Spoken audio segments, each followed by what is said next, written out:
All right. Hello, everyone. I'm Phalanges. Lemonade. And Tired Daz. Welcome to the Mousecast podcast for Sunday, October 12th. This week, we have a special guest, UpgradeLemonade. So please subscribe, guys. We do this every week, typically on Thursdays, unless I tweet out otherwise. Discord, link in the description below. That's the best way to engage with us and contact us. Daz and Lemonade. Gentlemen, what is on your desk right now? See if I can back up and make this work, but I still got the Oni's Oath here. Beautiful. Yep.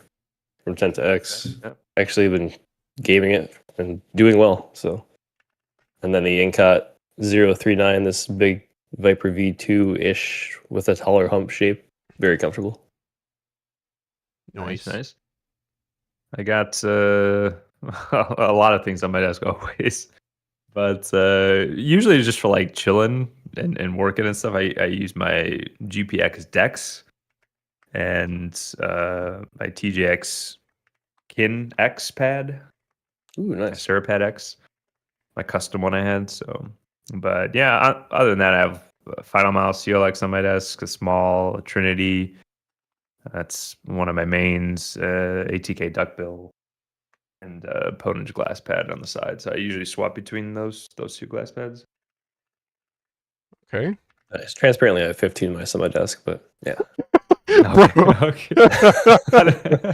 I was surprised. I was like, Dad's only got one mouse and one. Okay. Yeah, transparently also 15 mice on my desk, and not a single one is a Pwnage mouse. Sorry. No, that's it. I've got... This is an interesting one. Have you guys heard of this mouse? Oh, if it's Is that the one you just reviewed? Focus. Yeah, hang on. This is the Cougar Revenger Pro 4K. Yeah, this guy that nobody knows Cougar. about. They still make mice? Yeah. Right? Yeah.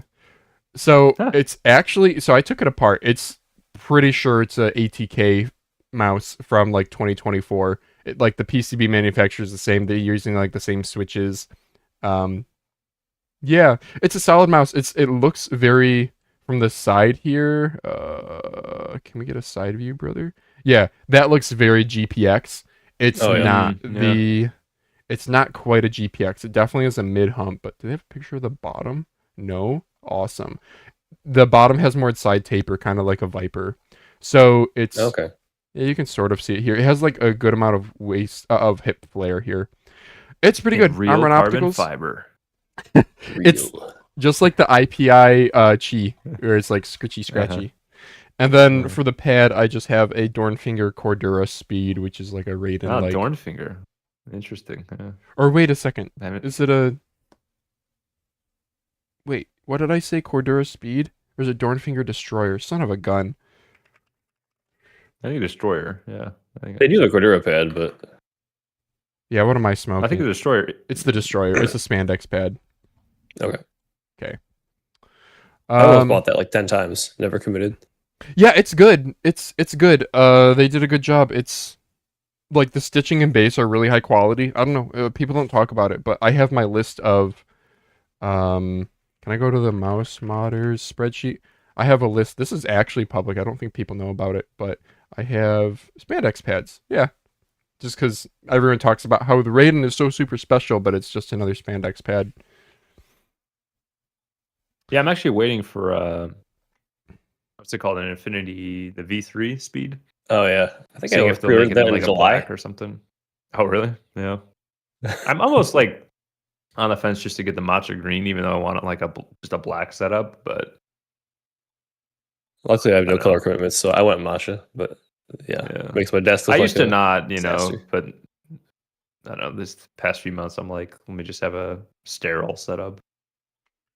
Black and white and yeah, clean. Gray. Yeah, clean setup. Yeah, just to change it up. Vibrant, lively. Yeah. Well, thank you guys for rambling for a moment while I make some tweets. There we go. Oh, okay, there we go. And boom, posted it to Discord too. Okay, let's get on with the show now. As if we weren't already. I do have a poll for the viewers. Link in the description. Timestamps, do you guys use them? And I guess you guys can. You guys are both content creators. Do you guys do timestamps in your content? Why or why not? I do more detailed timestamps, but when I'm watching content, if it's like a shorter video, I probably watch the whole thing if I'm there for it. But if it's a random mouse I'm looking up or a random who knows what, I'll definitely use timestamps. Mm-hmm. Yeah. No, you're saying like, do we use in like watching a video? Well, selfishly, I'm asking this because I spend like an hour after Mousecast every time. Daz can attest to this. Like watching at 2x speed and doing the timestamps. Yep. And sometimes I will say for Mousecast or like a podcast style thing, I do prefer that. Like I like having a timestamp because it's long. So you just like, oh, they're talking about this mouse or this thing. Then yeah, let me jump into those things. Yeah. It's probably good for searchability too, especially with all the mice. Yeah, but if it's mentioned. like Daz said, like if it's like a 7-minute, 10-minute like mouse review, then I don't really care if it has timestamps at that point. But cool, you retweeted. Nice. Can I retweet your retweet? Does that mess the algorithm let's just keep retweeting. Wait. Quote tweet. Yeah, quote tweeted. Yeah. Tweetception. I'll literally say that. Yeah. Wow, great podcast. Highly recommend.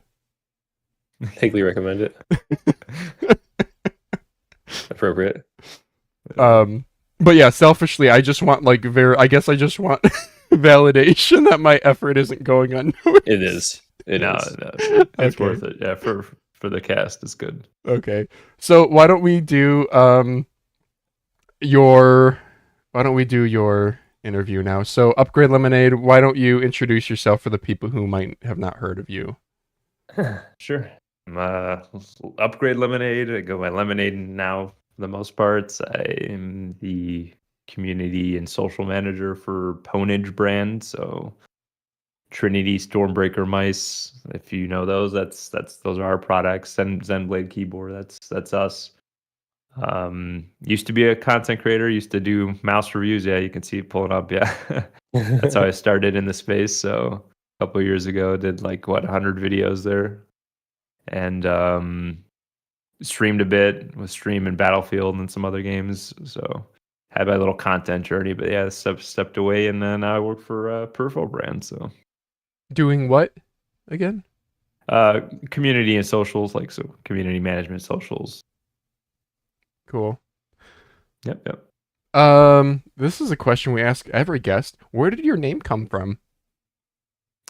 Honestly, the name was centered around the content. I was like, I need a. Before I think I used like Mr. Mirage or something like that, and that was just like my gamer tag kind of thing on Steam and other platforms. But I wanted something a bit more memorable for content. And I like the color yellow. I'm a big fan of Lemonade, but I also wanted to kind of tie in something like tech related. And I don't know, it just sounded catchy. UpgradeLemonade. It is kind of yeah. So I was like, yeah, it's, upgrade your gear, and like Lemonade's, it's fun, and it's I don't know. So it was just more of a how to make it stand out kind of thing for content. And now it's just stuck. Now I'm just like Lemonade everywhere, and that's how everyone knows me. So I'm okay with it. I think it's good. It's unique. Like, you can go into a game and create a new account, and UpgradeLemonade shouldn't be taken. Yeah. But then you can shorten it to Lemonade. Yeah. Yeah, I usually do Lemonade, or actually most of the time now it's like Yo Lemonade, or I think in COD it was like Yo Lemon or something, like a French or something. So it was like, yeah, play with it. So, oh man, these mice, the Panzer mice. Yeah, I've only had the Thrash, and the Thrash was it was a mouse that was not great. I'll say that. So these trash. Were better. It was absolute trash. Yeah, I remember. Yeah, Vaxee's a weird company. They just kind of come out of nowhere and like release a mouse or two or a pad, but then like not on socials, or very strange. Yeah. Not that they're not, they're just like not active, and then they'll just like release something. And then they get forgotten about. Like, this is a final mouse shape, pretty much, the Gemini cast store. But the Pollux like is medium or something. Yeah. Oh yeah, I mean, like look at the bottom there. Doesn't that look InCot 029? Yeah, yeah, Oh 100%. yeah. But the Pollux, yeah, these were built better than their more recent releases. The Thrash and the Hmm. Groove were disappointing, but I um, like this camera Yeah, angle. I've the never seen Pollux anyone else was, use this. yeah, yeah. It was just one of those things. I was like, this setup is weird because see that white chair right there in the Oh right. yeah. That's my wife's chair. So like her desk would go. It was like off to the side of my desk, like facing a different direction. And then to my left is a wall, and I was like in a corner, so I really didn't have like a ton of room to set up a camera and have like a nice angle. So I just chose that, and then people really liked it. They're like, "Hey, this is a cool, cool angle for mouse reviews," and it stuck. So yeah. You even have a Vancer pad too. This is the Ice, the like yeah, Joker edition, right? So this is a coated yeah, super speed. yeah, fun pad. Yeah, they were. I mean, they released a lot of stuff kind of back to back a few years ago, and then just fizzled out. So Yeah. So yeah. was there a catalyst that got you into reviewing mice in particular? I think it's just like most people. I started buying mice and like watching reviews, and I was like, this is a fun hobby. It's pretty affordable. Like I'm into shooters, and so why not? And the more you delve into it, the more you learn about it, and yeah, I just kind of got hooked on it. So yeah, it was pretty simple. Okay. That's exactly what happened to me. Yeah. Was Yeah, there yeah. a Probably particular common. yeah. Was there a particular game that you were playing or trying to get better at that kind of opened your eyes to different peripherals actually improving your performance? A Battlefield. Yeah, that's kind of because this was I started at what like 2-3 years ago. So this was like Battlefield 2042. I was playing Overwatch as well, actually, pretty not like competitively. Like I played ranked and then not, and but yeah, those two games were kind of a catalyst to try to like fine tune like what shape I like, what pads I like. Excellent V too many. Perfect for people who like to work their fingers out because the clicks were so Yeah. smooth. Yeah, I know. This solid top fulcrum design has gone the way of the dodo, except by Zowie, who actually makes theirs feel pretty good.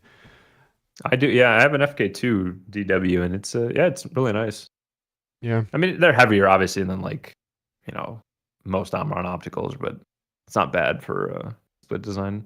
Yeah. Sorry, I'm like stalking your channel here. Yeah, I It's remember. alright. Yeah, He's do got not good buy thumbnails. glass skates. They do have good. Yeah. Uh. So Appreciate it. Yeah. tell us about your YouTube. Um. Well, the question here. I'm sorry, I kind of copy pasted from a lot of Melon's questions. Which the question here is: tell us about your journey on YouTube to where you are now. Difficulties, lessons learned, highs, Mm. etc. I guess how did the Yeah. transition maybe happen to like working with Pwnage as well? Mm-hmm. Sure. Sure. Um. Yeah. I mean, like, YouTube is. Yeah. It's a tough thing, right? Like especially in the peripheral space. I guess it like for most tech products, it's just you just have to be so engaged with like every release and on top of getting things early and trying to get the content out early and sometimes that obviously conflicts with your own schedule and how much you want to test a product.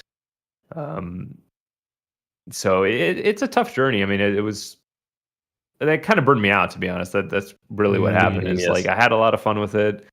It was more of my experience, and then like as I found things that I liked, then I was just reviewing things that I was not necessarily like would buy myself, but I knew that hey, other people would be interested in hearing about this, so let me, use this mouse or pad and make content on it. But yeah, I mean, I really wanted it to be like a thing that I could do full time or grow into a tech channel. But as I did it more, I was like, this is so time consuming on top of working a normal job and all this, and it's just really hard to juggle. And also, my son was born shortly after I started this channel, so juggling a new kid and Validate. yeah, after a while, I was like, man, this is just taking up too much time, and like I could just enjoy the hobby on my own, and that's why I ended up transitioning out of it. I was too swamped, burnt out, but then also at the time it was like as it's kind of been even now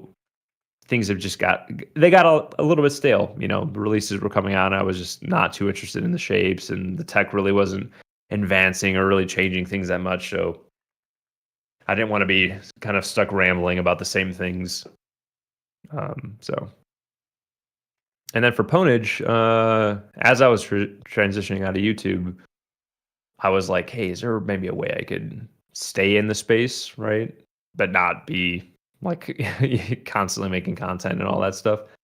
And so I reached out to a couple brands. Pwnage was one of them. And yeah, I just reached out to my contact. Was like, hey, do you guys need any help with socials, this and that? And luckily they did. And the rest is history. Now I'm working with them. Yep. But they're US based and you are not living in the US. So is that like a conflict ever? No. I mean, I let them know well ahead of my move if this would be okay, just so if it wasn't, they had time to, find someone else, and they were cool with it.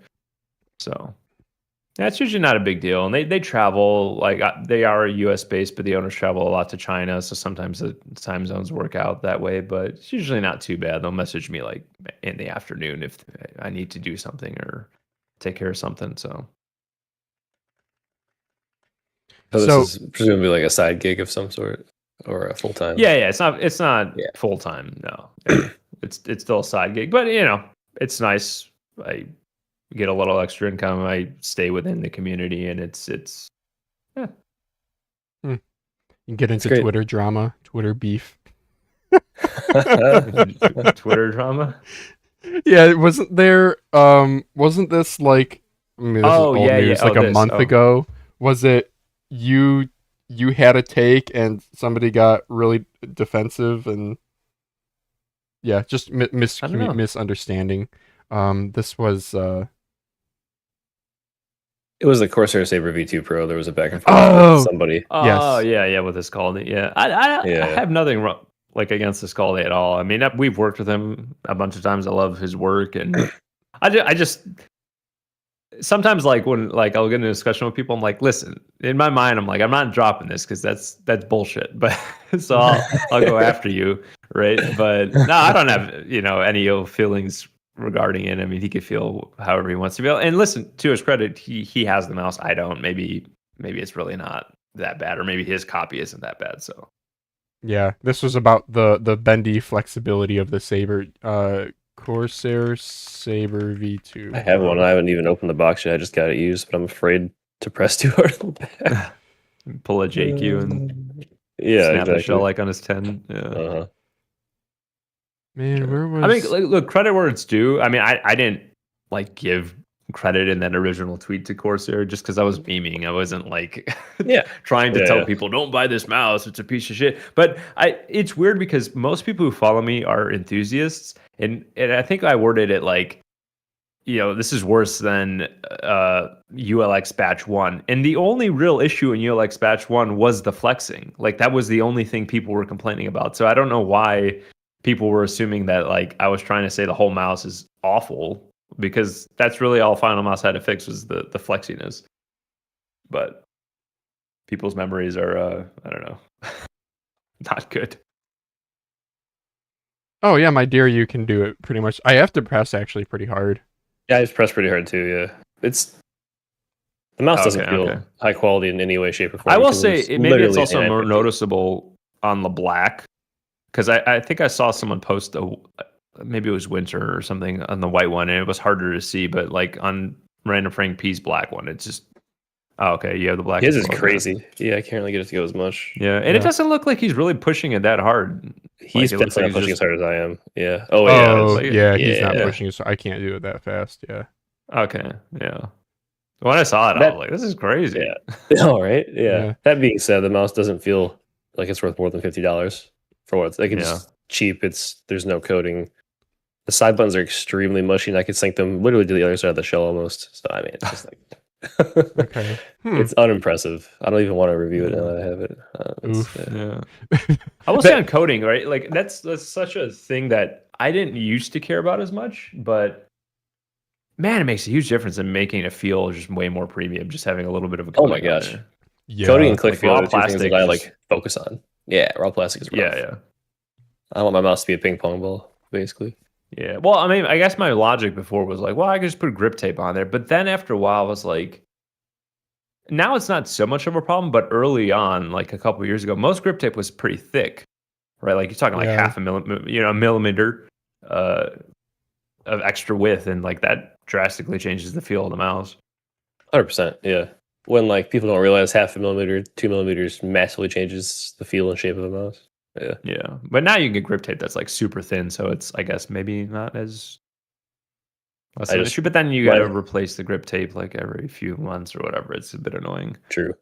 I just live my life with this one piece of grip tape on all my mice because I have a psychotic tilted grip. Yeah. Gotcha. Because I hold a mouse like all the way across like that. So yeah. Oh, okay.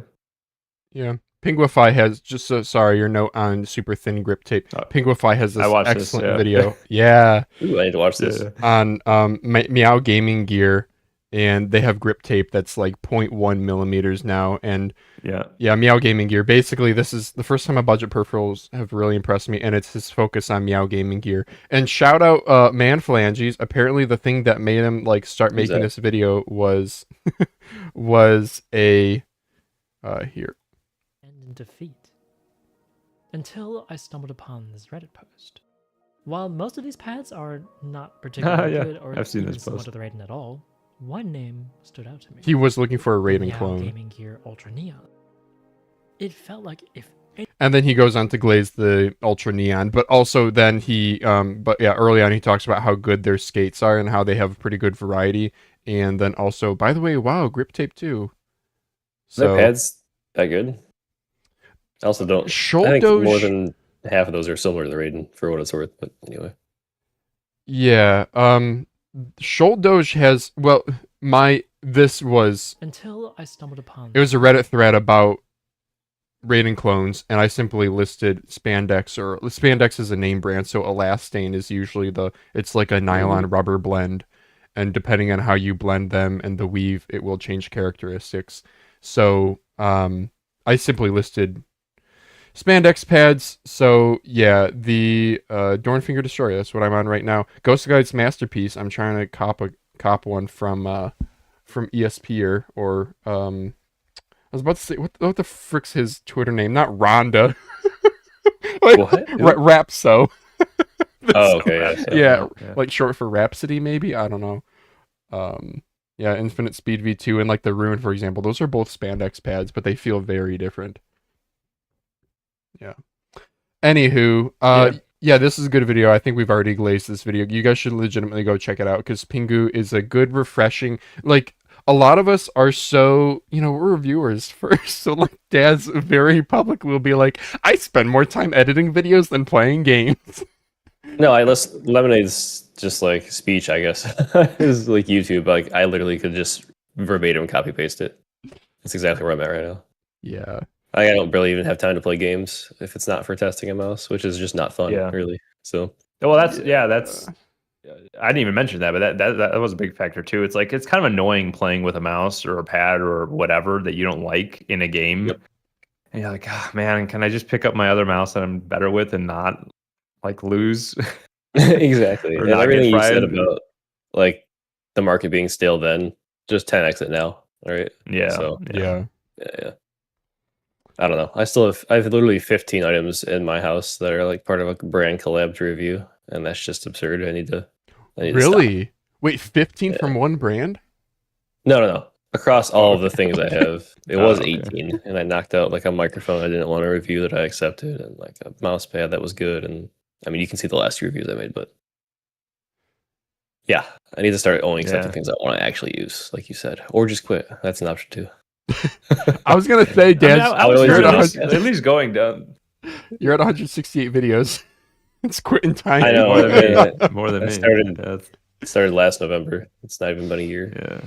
Yeah. It's a good push, but yeah, I would start. Yeah, just picking and choosing things that are a bit more, that you're interested in. Or obviously, there's going to be stuff that like, hey, GPX 2C or something that you might think like obviously a lot of people would buy or want an opinion on that's worth it, but 100%, yeah. I need to stop saying. But yeah, I had a ton of people reaching out for like, on my email, hey, you want to review this like microphone or something. I'm like, I'm not a fucking microphone reviewer. I don't care. Like, no. So You if get like I would say if beauty products too. I've had like a corn scoop. I don't even know, like a chicken poop scoop too. Like just the craziest weird stuff. yeah. Chicken coop scoop, I think they called it. Yeah, dude. Someone offered like a 3D printer. April Fools, please review a chicken coops scooper. I've just ghosted all the chicken poop scoopers, man. Like, I don't even know. I can't even spell scooper. It I think was my one favorite of thing though these. is, yeah, pretty much. I think my favorite thing is when you used to like a brand's like, do you want to review this $25 IEM? And then like 6 reps later, shockingly, I still don't want to review that $25 IEM. Yeah. But it's the same company over and over, and they're like fighting for your review. Yeah. Yeah, I went down the IM rabbit hole. That's really annoying to test. I don't know how Fresh does it. Like, I've stopped. Yeah, it's annoying because like I actually had a system where I would go into Overwatch because before I would be like, oh, I'll just play the like a normal game, like whatever it is, Overwatch or Battlefield, and like I'll put the IM in for 30 minutes and I'll swap to a different one. But it's like by the time you take out the one, put the other one in, put it in your ear, and like go to play the game, like you've kind of already forgot a bit of how the audio, like unless it's drastically different. But a lot of IMs are pretty similar. They are, especially like budget ones.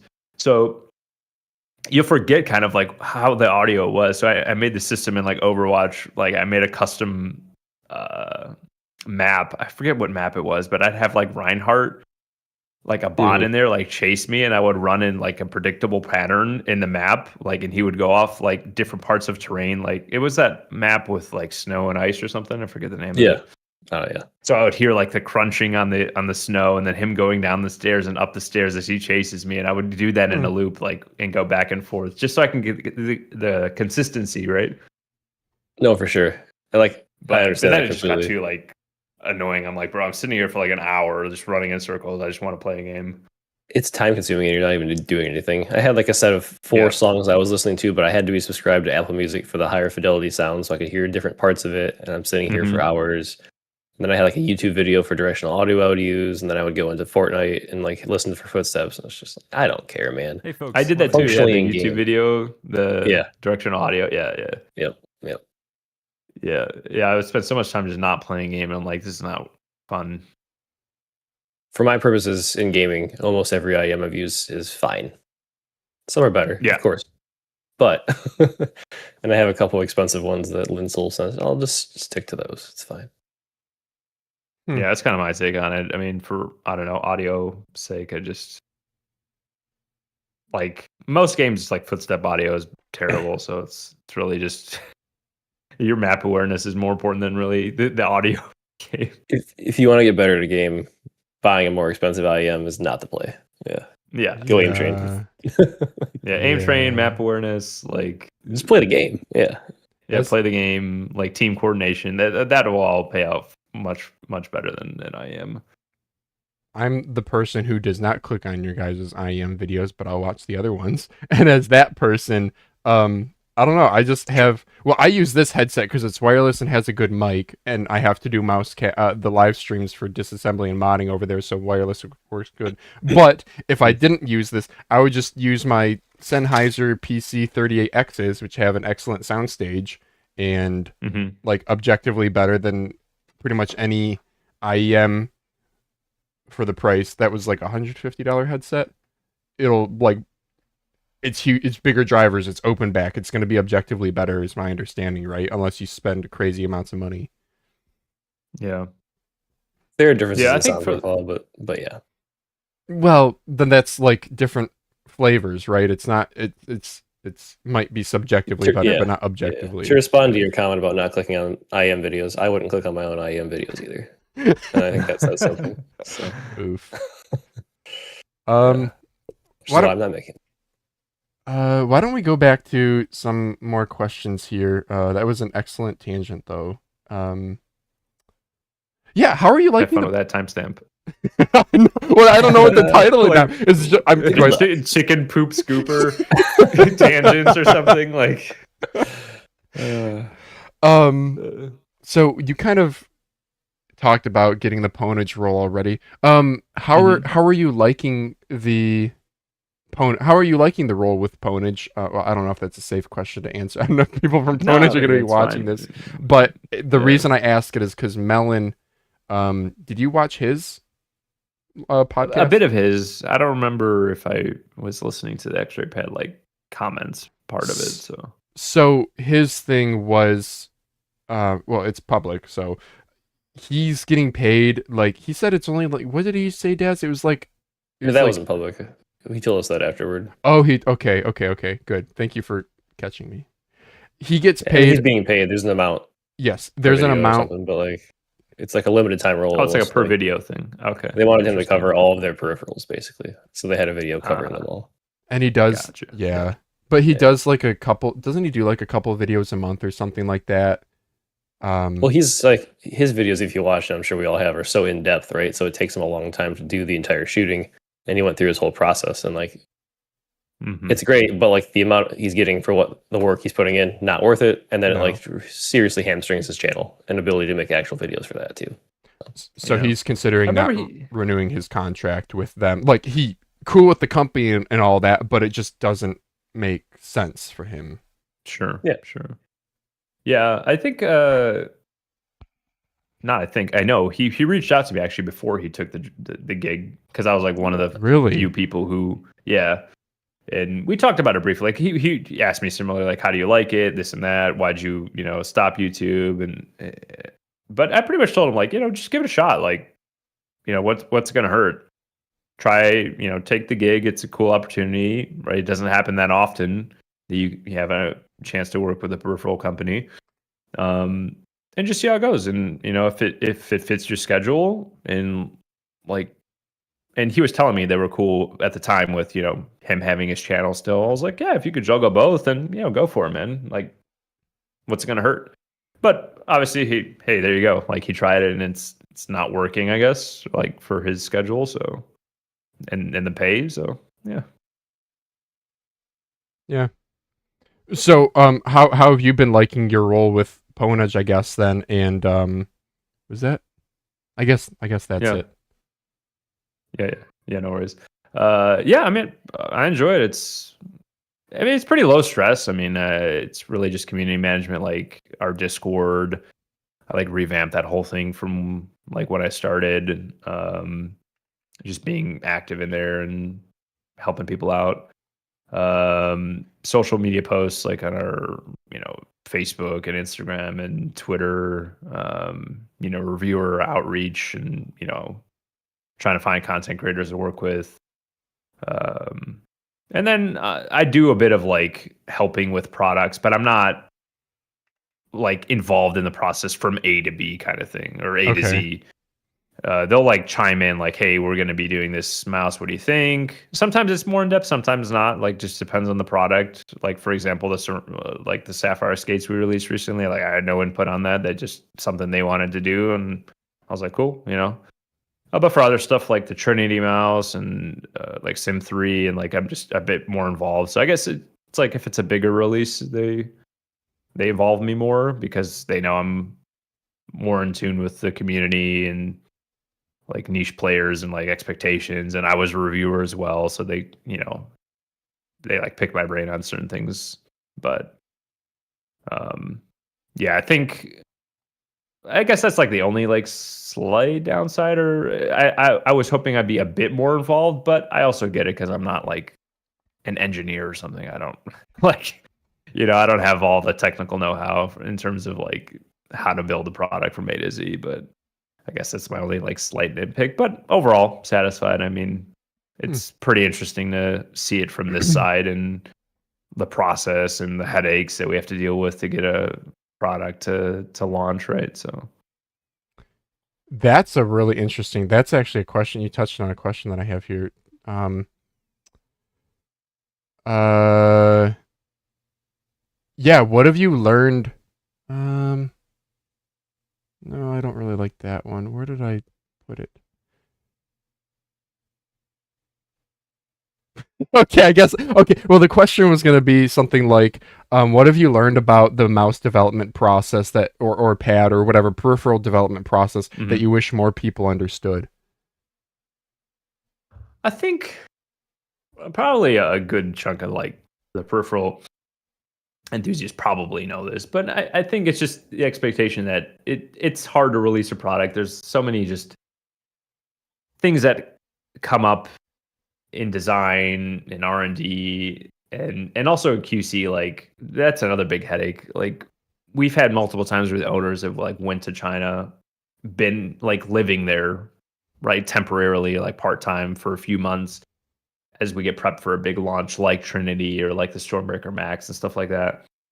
And everything's good, but then when they leave, like the QC kind of like falls by the wayside, and like they the factory doesn't like keep up the standards that we set up in place, and then we have to backtrack, and then so there's a lot of stuff that's like out of our control, even though we try to be as hands-on as we can be with certain things, and factories just mess things up, or they're because they just want to get it out. Like the factory has other brands and other things and other products that they want to work on and sell. Like they're not just exclusively making only our stuff, right?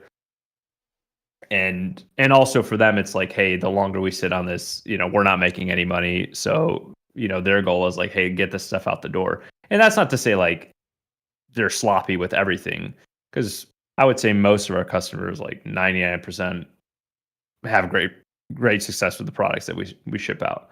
But still, that 1% is annoying, right? When we have to deal with it, and it's generally just miscommunications and headaches at the factories. Like they just drop the ball. So Yeah.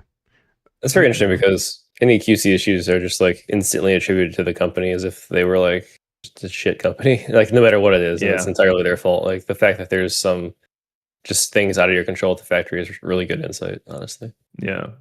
I mean, I can't speak for every brand. I mean, I think we have like some people that we've hired on in the factories, is my understanding. Like people in China that are technically like our workers that should like be more on top of the process. So it's helped, like from like Stormbreaker V1 to now. Like it's definitely been helpful. But yeah, like obviously you just got to know like most of the people on the line aren't our workers. They're not. So they're great people, but yeah, people make mistakes. A lot of this is still a hands-on process. It's not like a machine building this thing, to exact specification every single time and it comes out perfect. Human error happens.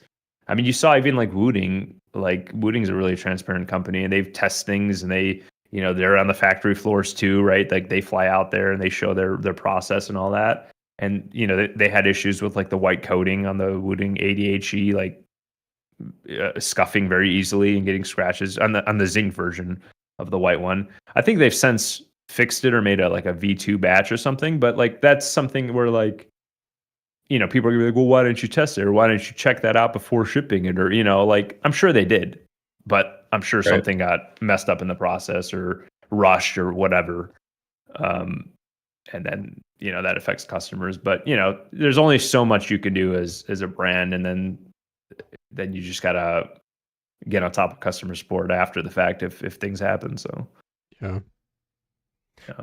One example of unpredictability in releases that I like to give is Mercedes-Benz. I want to say early 2000s, they released a vehicle that had their wiring harnesses in the engine bay were using, like, instead of the typical PVC sheathing that all like electrical wires use, they were using like slightly more environmentally friendly, like semi-biodegradable wiring harness material or something like that. And from all their testing, and again, this is an automotive company where like if they have to recall something, they're literally losing like hundreds of millions of dollars. So you bet your butt that they test things thoroughly. But the problem was, in I forget which country or region, there were these spiders who apparently would love to eat the wiring harnesses, the plastic, and so it would lead to shorts and such. And it's like, how could they have ever predicted that this one area with this one species would like eat the wiring harness? Yeah. Yeah. Yeah. So it's just a lot of that. I mean, I think people are just quick to blame us, but also, I mean, I'd say that, coming on to the brand in the beginning to now, that there's just so much that we changed in our processes from QC to customer support.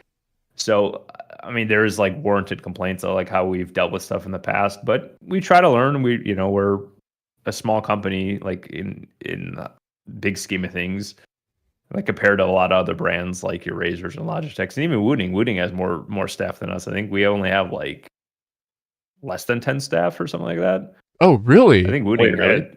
Oh wow. Yeah, we're a Really? small company. We're not.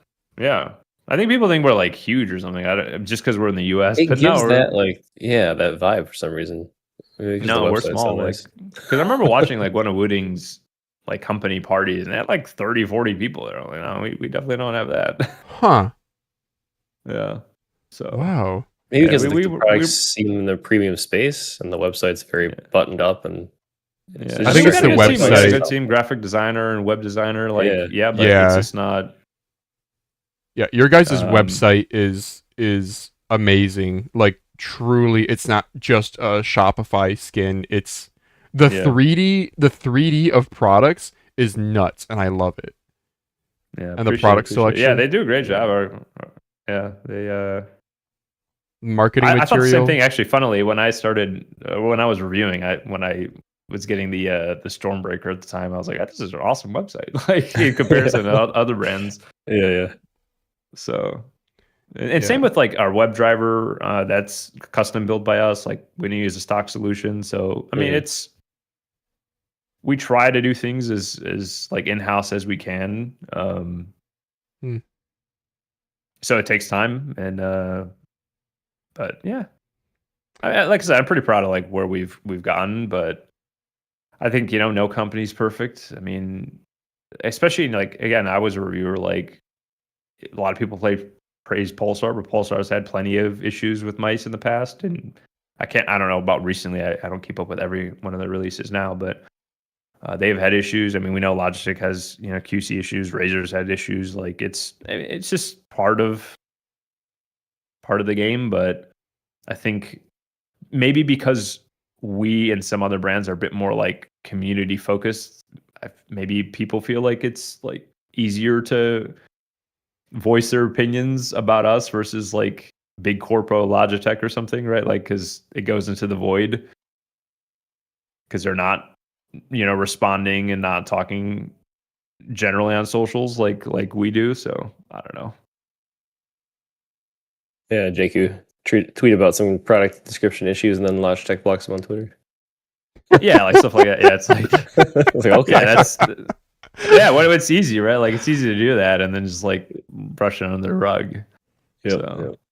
Huh. yeah, that's our we're in Irvine. I've never been there, but yeah, that's the Yeah, I'm trying to company see. HQ. It looks like It's in a it's business a park. yeah. It's well, the front side has restaurants and an Albertsons, but then the back side must have small units. I'm trying to stalk. I'm trying to see Lemonade from. I know you said you've never been. I've never, yeah.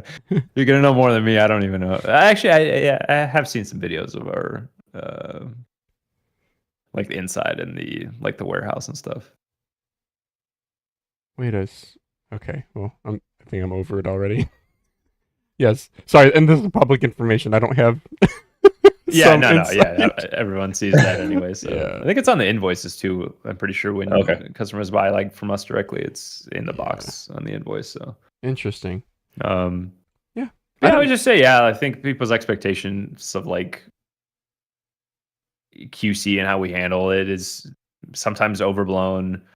Also just like China brands in general, like the copying and stealing of IP and stuff like that happens, not just like with us, just across other brands is pretty funny. Like my owners know more than me, because they like been to China, they've talked to factory owners. I don't communicate with those, but they tell me there's just a lot of like constant drama between brands and Really?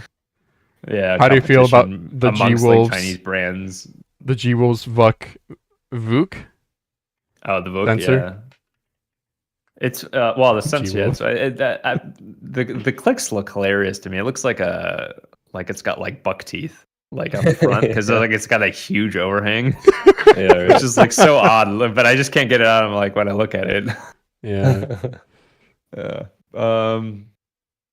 This whole thing was silly. Like I saw it and just the way they worded it, they're like adjustable sensor. So I was like, hey, I talked to my team. I'm like, hey, should we like make a statement? Because we never like I knew it was exclusive to us. I knew it was patented, but I was like, we never really talked about it. Like, well, I will say we said it was exclusive in some social media posts, but obviously not many people may know that that means like patented or like we were implying that it's patented. So I was like, should we just make a post to make people aware that we're patent? Like that's our stuff. And the bigger thing was like I wouldn't have cared as much if they didn't put like, hey, we're also doing a blind sale at this date and like we're gonna sell this product without you being able to see like how this system works or anything about the mouse ahead of like I think if they just said like I mean clearly they were like seeing the post, they knew about it, obviously, because we got response back from them. It's like they could have just said like it's not an adjustable sensor, it's 2 sensors. Okay, well, cool, fine, go for it. Like we have no problem with that. But yeah, the whole again, it was just the wording and then the silence from them, and then them trying to sell the product without like us being able to know about it was a bit frustrating. But yeah, It is cool. But like we have like a pen, but just like any pen, like there are like depending on how they implement the adjustable sensor and like they can get around it technically. Like nothing's like 100% foolproof. Like we feel like we have a pretty good pen, but you know, like depends on the implementation in the system. And I think some people at the time had posted like I forget the name of the brand that like, oh, Pwnage didn't even invent adjustable sensors. Like it was damn it, what was the name of that brand? We talked about this, Pwnage. I don't remember what it was. Yeah, Ninox. Ninox. Yeah.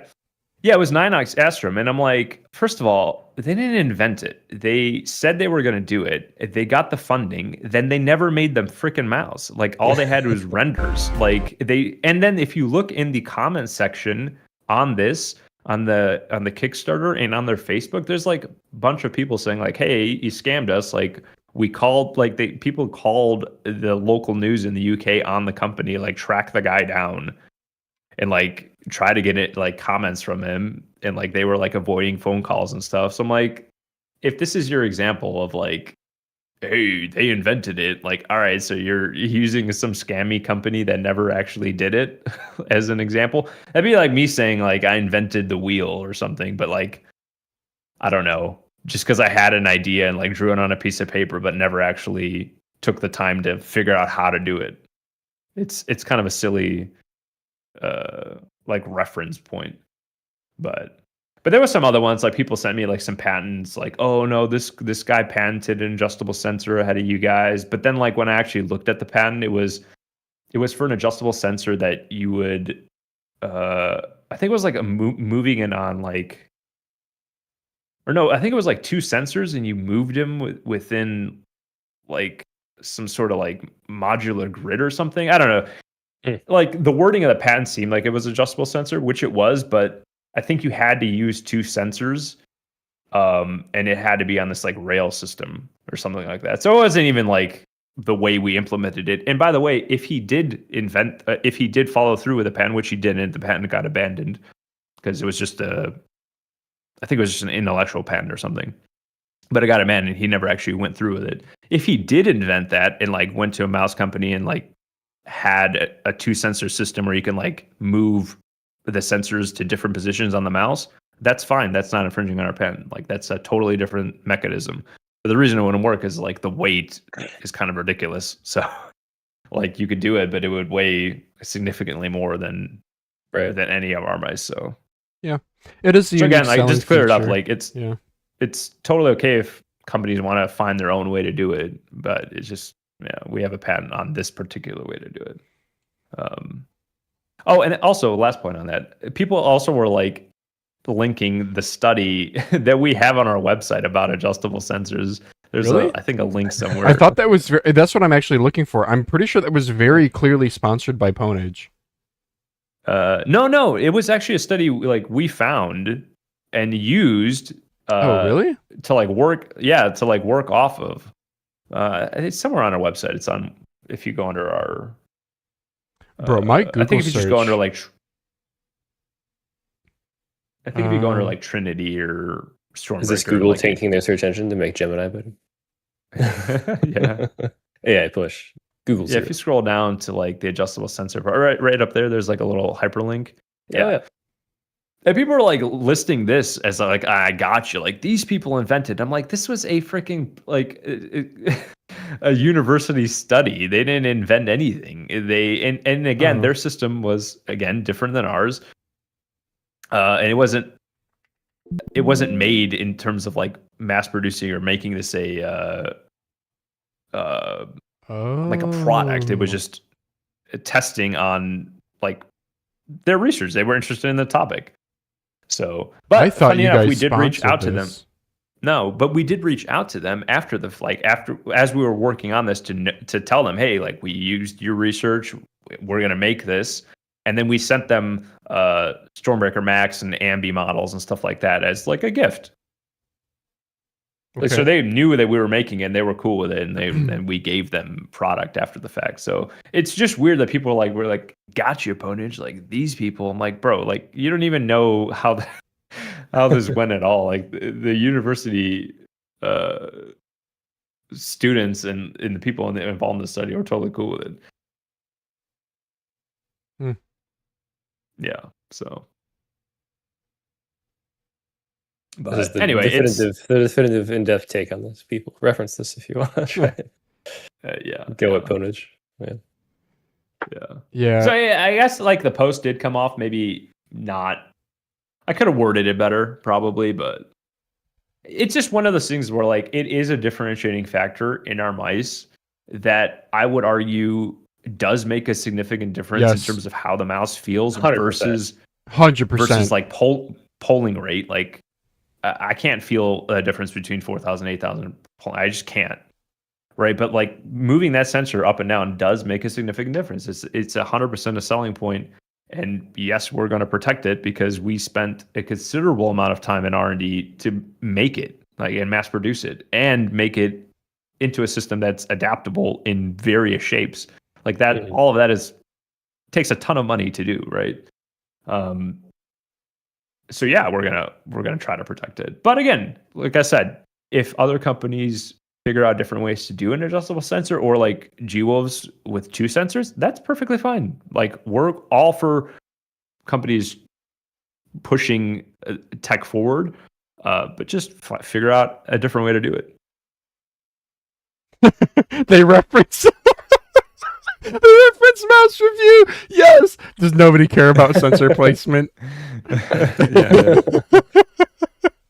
That's funny. Like the Vapor V3 to the ATK X1, you can feel that sensor difference hugely, and that's not even the full range of like the adjustable sensor that's available in like Pwnage mice. So yeah. I'm sorry. My perception of Pwnage products is like I'm sorry. I haven't been impressed with anything carbon fiber or magnesium so far in terms of like build quality, but in terms of your guys' website, the adjustable sensor position and the shapes available are 3 things that I do rather like. I wish I could play around with sensor position more. I do finally have a bloodline. Oh gosh, where is it? Yeah, I do have a Stormbreaker bloodline because you guys are in the Amazon Vine program. So that's how I got a sample from that. I don't even know where I put it. My most expensive mouse that I own, pretty much. Anyway, so I want to ULX guy. No, well, I guess I do have. Do I even own a Final Mouse anymore? You don't have your Starlight anymore? Well, I'm looking at my wall and I don't see it, so shows how much I care. I don't. What did I just unplug? Okay, well, hopefully that wasn't something important. Okay, so going back to factories, Did you add this question, Daz? This is really insightful, I think. Or am I patting That's this myself talk. on? A lot of brands end up using the same OEM for production. Many people think this results in a lack of creativity and innovation, but does it have any merits? What's your take on the whole industry behind the mouse/mousepad/peripheral space? I mean, I understand why brands do it. I mean, it's a cost-effective way to like get your brand started. But I think like if the end goal is like eventually you get sales and move into like more unique stuff, and that's a low risk way for you to do it, I think it's fine. I mean, I don't have really any issues with people and brands using OEM manufacturers, and or for example, like a recent one, the Corsair Saber V2, right? It's a Dario mouse, but they made some subtle changes, which I give them credit for. Like they lifted up the click guards a little bit on the side, right? Versus the Dario. I think the Darios don't have that. What else did they change? There was one other thing they changed on the mouse. I forget Side exactly buttons are what, glossy, I think. The clicks aren't as bendy at the end. They feel better. Oh, that's good. Yeah. Yeah. So Not they changed, much they took better. an existing shape and made some tweaks to it, and it's kind of their own. So again, could they go for something fully original? Sure, but I think that's also just becoming harder and harder to do. I mean, there's so many damn shapes out there already, and like I know people will reference G-Woves, but like that's the exception, right? Like it's making peripherals that niche like G-Woves does. It's hard for most brands to sustain that. It's just not realistic. I think again, it's fair that brands do introduce unique shapes eventually, but I don't think that should just be the expectation and the norm for every release that comes out. It has to be this revolutionary new shape that's vastly different than everything else on the market, because it's unrealistic, right? Yeah.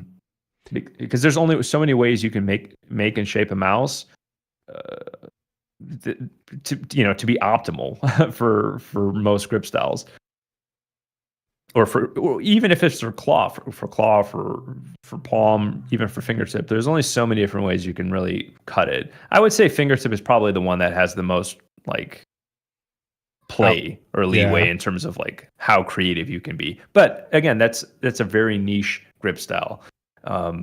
That's not very popular at all in the mass market. So it's that's why you don't see too many. And credit to G-Woves. I mean, Look at this camera work, dude. That is so good. That's just my phone. Really? Phone cameras are cracked. Yeah, they're so good. Yeah. Sorry, continue. Yeah, no worries. Yeah, this was bugging me at the time, because sometimes like it's weird. Some reviews I would be like, just get it out. Like I was like, I'm not really interested in whatever product, and sometimes I'll just like find something in a product and like hone in on it, and then I'll go extra on the video. So, nice. But yeah. Anyway, yeah. I mean, OEM is fine. I mean, it's expected. I just think that eventually that release something that's a bit more unique to what you want to do with your brand. But I think it's a fine way to get started, and yeah. Yeah, I think to take it even further, not even just to get started, people have to remember that like manufacturing and brands there will always be a difference. The brands actually having their own production facility, like what Final Mouse has announced, is not the norm. You can okay, the car, the Ford automobile that you drive, Ford assembles the vehicle. They don't, I mean, maybe they'll have some of their own manufacturing, like maybe they cast the engines, maybe they don't have, Ford doesn't have injection molding machines for the bumpers, for the mirrors. That's suppliers. No parts flown in. Yeah. Yeah, no different than Pixart makes the sensor, Omron makes the switches, ATK, their factory, buys these products. They specify what they want. They'll have a design team. There'll be an ODM generally. Maybe I'm picking on ATK too much here, but who cares? They're not going to. they do a lot of the design work and specification work and testing in these things, but and validation and QC and put say what's up to their quality standards and what's not, but they're not making a micro switch. Even Omron might, I mean, Omron's huge, so maybe this is a bad example, but in some world, Omron might not even make the little leaf spring thing that's inside of the switches. People forget that suppliers and brands there will always be a symbiotic relationship, because a factory, all they want to do is run their machines, and a brand, all they want to do is sell their products. But a brand needs somebody to make it, and a manufacturer needs somebody to sell it. So I don't think it's all a hot take using like the same OEM. I think it's kind of fun when like there is that Hitoshi tweet showing what brands use what OEMs, and then you start looking and you're like, oh yeah, that's why those two mice look really similar when you take them apart. But I think the Corsair play of using the A950 wing, personally, we talked about this on the pod, I think it's great because the mainstream people who buy Corsair products aren't really bought into the extreme lightweight sub 40 gram market yet. You still go on Amazon and see the sales of the G Pro X Superlight at 60 grams, and the major brands. Oh, hello, Dad. What happened? This thing has an auto zoom feature. Go away. No. I'm happy to see. You should have just left it. I'm happy to see a mainstream company taking that, of putting that into their portfolio, I guess. Where I think we will lose interest is if that becomes the norm, and then literally r/mouse review is just, oh look, Logitech released a new mouse, and it's just it's a Vaxee Mad R rebranded. I think then it could get really boring, but until that happens, and I don't even know if that will ever happen, because major brands still want things to definitively make their product no different than how Pwnage has the adjustable sensor. Brands are looking for ways to make their product objectively better and more technologically advanced and distinct from everyone else. Logitech with the Super Strike, Razer with integrating the polling rate detection for games into their driver, and Raw Excel into their drivers. And yeah, I don't. Back on your point, yeah, I mean,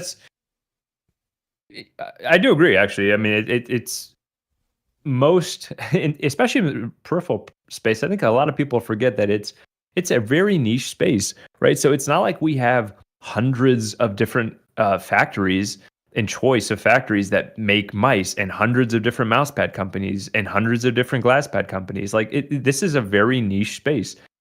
So no, we don't have that many options in terms of, factories who can produce in mass and in the quality that we need and the costs that we need and all this kind of stuff, right?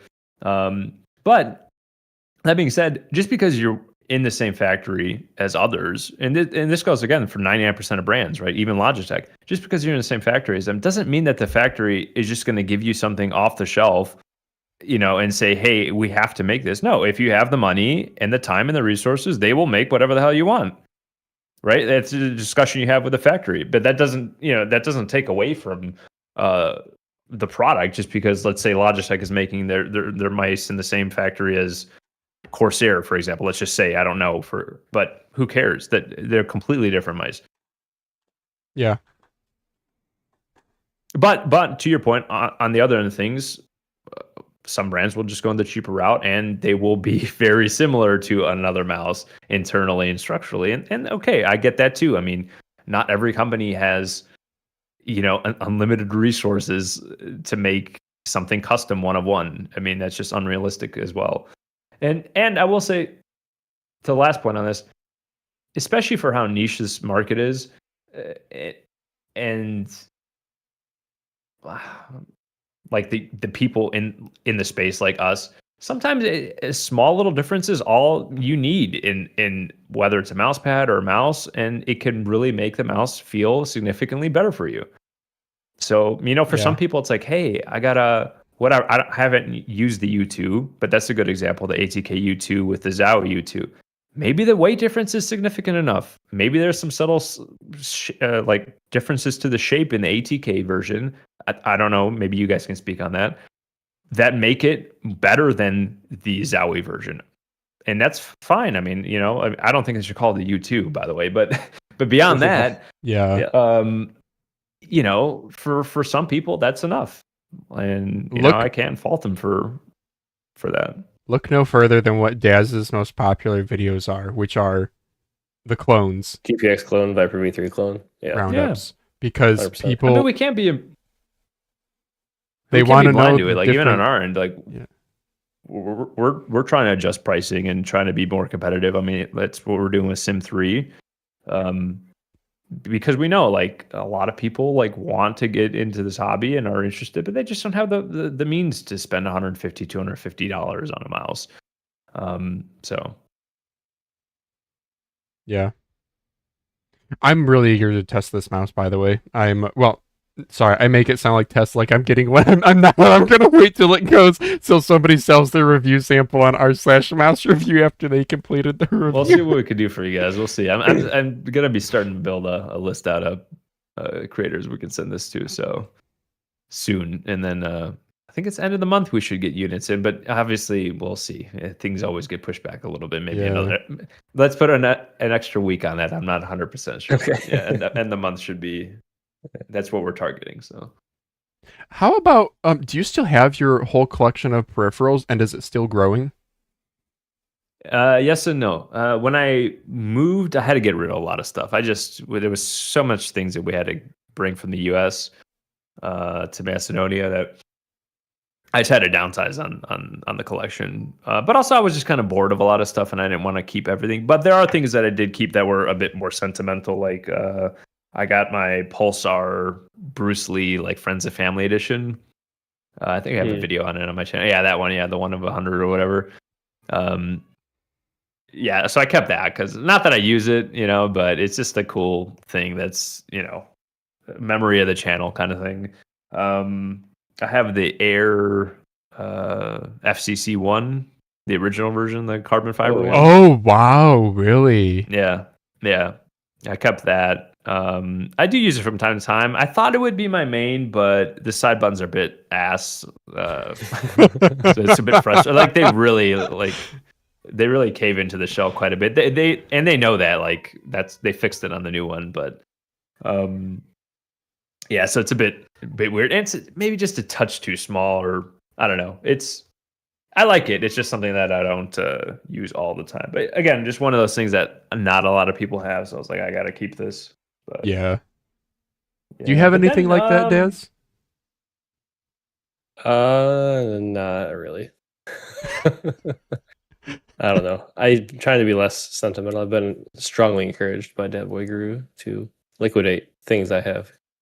That's Yeah. smart. Sustain the channel I and would not say have most over- things you could probably liquidate. Yeah, because it's Yeah. it's harder to find like Like, unique stuff. But My problem is when but I it- mod stuff, they no longer have resellability. But I do have one sentimental mouse that I do have is the very first review unit I got was from Zowie. This is wild. I don't know how, but some post on r/mouse review caught the attention of some Zowie guy who is sorry. not even with the brand, but I think he was like on the esports side and just had like 50 units of an EC3C to give away or something like that. So he was just looking to offload them and then go back and tell Zowie, yep, I sent them all out. So yeah, he sent me one, and I don't think I did any sort of content with it, but I still have that just because that was like, I don't know, I was like 20 years old at the time, and I got a $70 mouse from a major brand who was like kind of the king at the time. This is back in like 2017 or so. But A couple of I see Elo Shapes in chat. He asked about any new plans for a new cloth pad from us. Yeah, we're in discussions. Really? We got, I think, 2 that we're hoping to release. I don't know if they'll come out this year, but I'm pushing for it. Yeah, we definitely need new cloth pads, and so yeah. So we got two, one for sure coming. The other one, I'm we'll see. We're kind of back and forth with another brand, but yeah. Wait, am I out of the We'll see loop? about that. Does Pwnage have a cloth pad? Yeah, the precision pad, but it came out many years ago. I think it was out even before I worked. Yeah, it was out before I worked for the brand. So it's just it's flat packed. It's a nice. I don't know if we sell or have any more on the website. Oh, Bro, bro, I didn't know about this. Yeah, it's flat packed. A few color options there. 15. But it's got the standard kind of like thicker stitching from a few years ago. Yeah. Not bad. It's got the little Small. Pwnage Okay. logo. Yeah, it's a little bit smaller. Sorry. But hey, $15. It's a nice option for folks. So if they just need a nice pad, but yeah. I probably have a hard basic stop pad. at 8:30. Just a heads up, phalanges. At 8:30. Children are screaming. Yeah, chaos Okay. is ensuing behind me. Okay. What about any other questions? Keep leaving questions in chat if you guys have them. Sorry, did we finish? Oh, Neon said the RCC one from Air has the same side button issue. So Oh. I guess they didn't fix it. There you go. Sorry, It's a cool looking mouse though. It's a slick mouse. It is.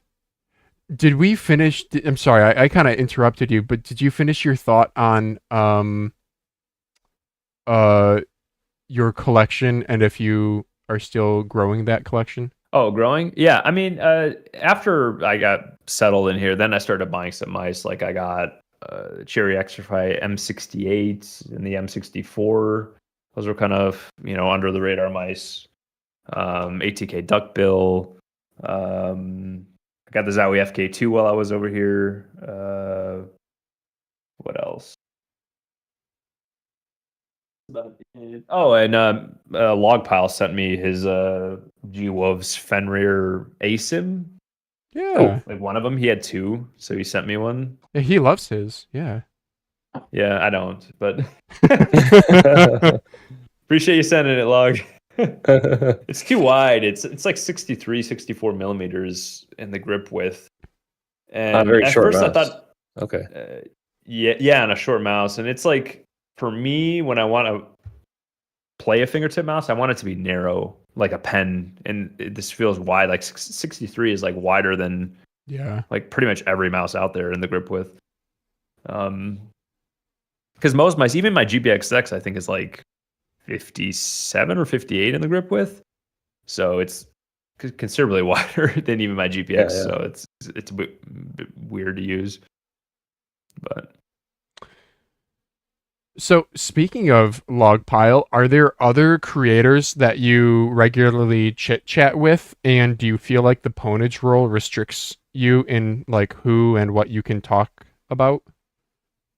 No. I mean, I still speak. Well, I speak with creators all the time, just because it's part of the gig. Like, sending out units and seeing what their review schedules are like and all that. But yeah, I still keep in touch with most, like JQ and Log, Melon. Most of the creators in the space I try to keep in a loop with. So, and some of them I'll have more casual conversations like we are now, like about other peripherals. Some of them I just don't know that well, and we just keep it like strictly Pwnage talk. But yeah. Okay. Has there been anything you've learned as a sort of community manager? Yeah, I guess that's it. Yeah, not really. I mean, because I've been in the space so long, you kind of just know how people are going to react to certain things, and yeah, I mean, I guess it's just like the drama sometimes, like we've had like with whatever the G-Wolves thing, or I don't know, sometimes it's like a Reddit thing about like whatever QC, or like just having to be more on top of that, I guess. But no, I don't know, the community is pretty chill, and like our Discord's pretty cool and understanding, so no like weird things that pop up, or it's as expected, I should say. So Sure. Good. Yeah. Daz, you got any questions or ones from the doc you wanted to ask before you have to go here soon? Yeah, my most thought about question. Do you think that reviewers compete for views or race to be the first out for a review?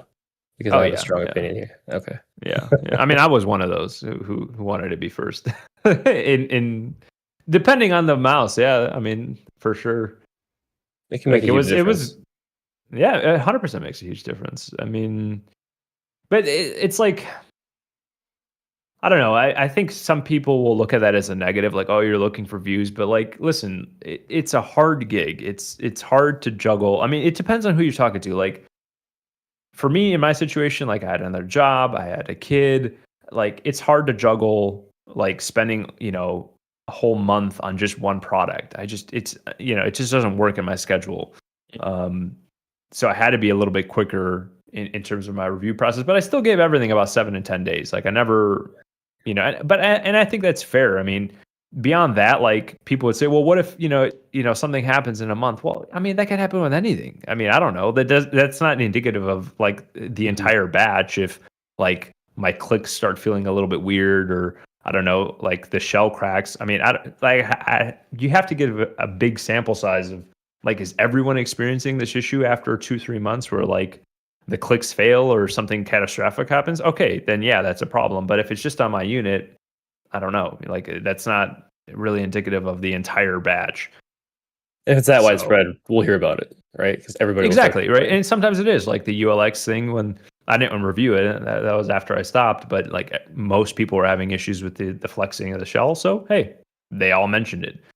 That happened with our Trinity, right? Like when we released Trinity, that was one of the things I regret. I wish we, were more on top of that whole process. Now, like the Trinity is in a really good spot. And I think most of the units, even in batch 1, were pretty good, but there was a good enough chunk of them that had a bit more flexing than we would like. And more importantly than flexing, the side buttons were just not in a great spot.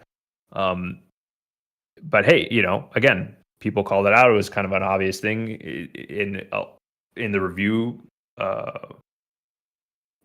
the reviewers that we sent the product to. So yeah, like if it's obvious enough, it's going to get pointed out. But I don't think like stretching it out for a month makes your review better, right? Like, agreed. And there's especially a point where after you reach like 95% of it, like maybe you glean 1 to 2% more insight, but like maybe you don't, and it's not that valuable realistically. Exactly. Also feasible. Yeah, so yeah, 100% think that it's that people do compete for views. I think people will try to get products as early as they can to get the videos out. But me personally, I never got a product that I can think of. I don't think so, that I got a product and like rushed to make. No, I never did. I don't think I've ever done a first impressions video. If I'm wrong, people can call me out on it. I don't think so. I don't think I've ever gotten a product and been like, hey, the same day or the next day I released a first impressions video. Usually it was like, I got it and like I give it like my 7 to 10 days and that's it. If you like it, you like it. If you don't, you don't. But I'm like, I never tried to jump on something super, super early for the views. Right. But sometimes I got stuff more exclusively, like Aces sent me their ROG Harp Ace. I reached out, they were cool with it, and they sent me that. But most reviewers of my size didn't receive that, so I was one of the few who got the views on that because I was early and I was one of the few who actually got one. Yeah, but I still had ample time to test it. It wasn't a rushed thing, so it just worked out. Last question before I dip. If you're comfortable, what do you do for work outside of working with Pwnage? Yeah. No worries. It really is just stocks, crypto stuff. I'm not like a crypto bro like that, but yeah, just playing the markets. That's what I do. So, what platform do you trade on? I'm curious. E-Trade Pro. Okay, that's what I use. Yeah. So, but there's a lot of great platforms these days. I think it's whatever you're most comfortable. It's kind of like people are like, what do you use to edit videos? Like whatever, is affordable and works for you. You just get used to it, and it all does the same thing at the end, So I only ask because I may or may not be associated with one of them. That's all. Oh, okay. Anyway. Yeah. Did you study anything in like university or want to work in other industries? Marketing, digital marketing. Yeah. Oh, so okay. My Pwnage stuff is Perfect. it's related. Yeah, it works out. Wow. Yeah. Okay. Yeah. Do you have I guess do you have any questions for us? Not really. I mean, I watch the cast pretty often, not the full, but usually I'll bounce around to the timestamp. So again, thanks for those.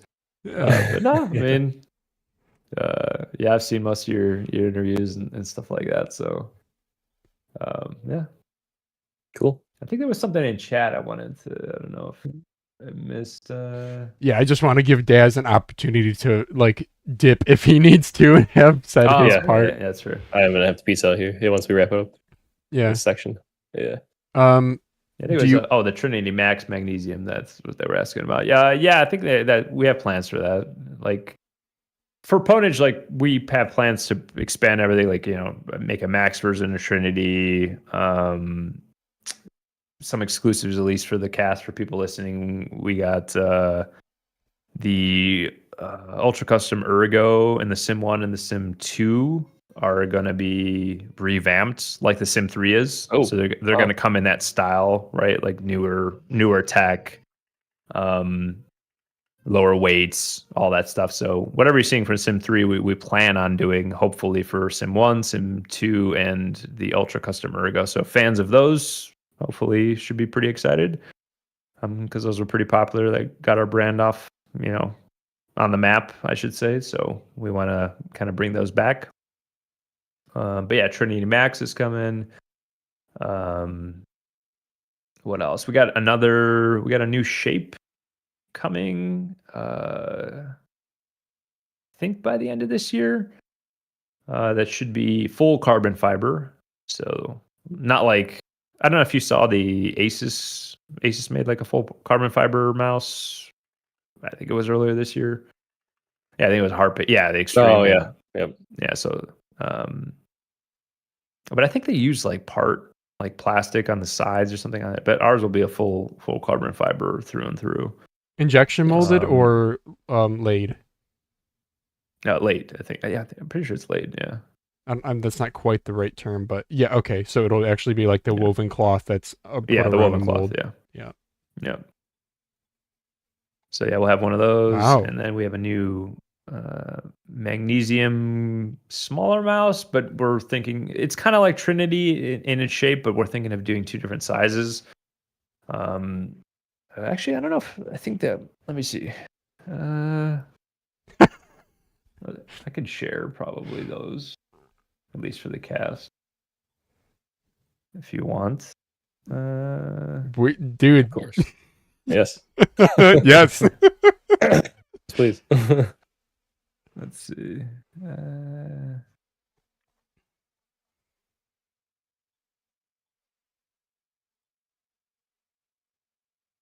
Where is Discord share? I don't want to do. I will hear about this as I watch this. What am I sharing? Am I sharing the Discord? I think I'm sharing the Discord. Yeah. Okay, it's gonna. I'll make it bigger for folks here.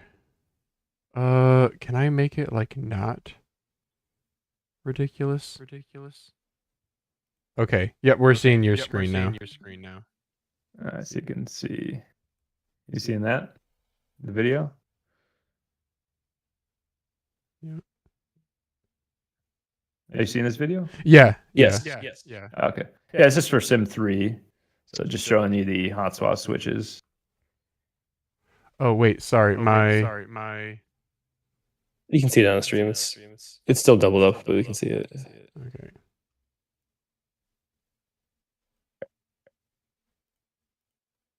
You see it? Okay. Yeah, I'm not doing the just best showing you how job. to- Hang on, I'll. I can rewind it, so I'm sure. So it's hot swap both 5-pin and 3-pin. Yep. 5-pin and 3-pin.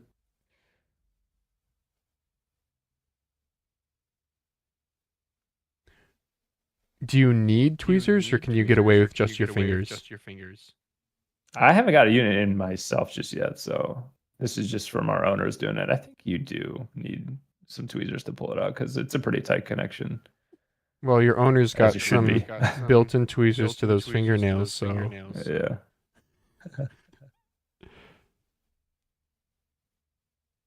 and the All different right, shells. peace out. So. Thanks so much for joining.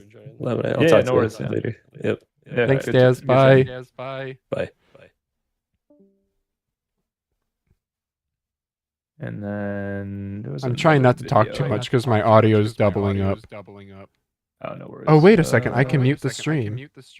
I think. This is another video here. Just a white version, and then just a couple switches in there. Is there a coding? Yeah.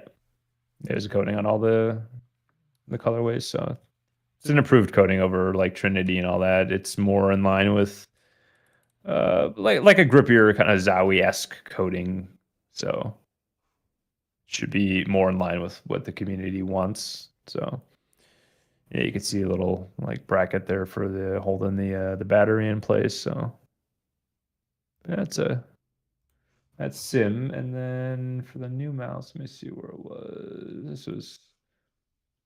This is the carbon fiber shell.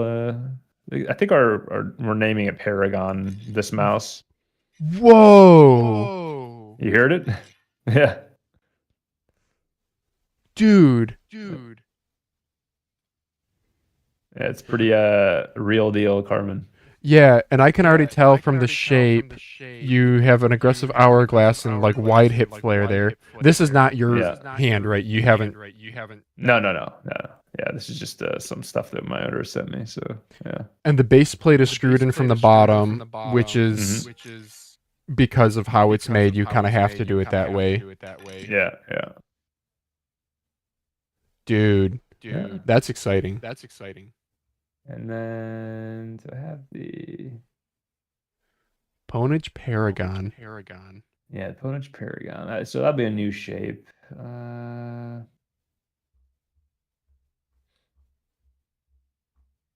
Somebody asks, do you have any idea of price range? I don't, to be honest. I don't. Yeah. So it's still too early on that. Like main focus is, I mean, we're still like tinkering with these things, but main focus is Sim 3 launch right now. So Yeah. Yeah, I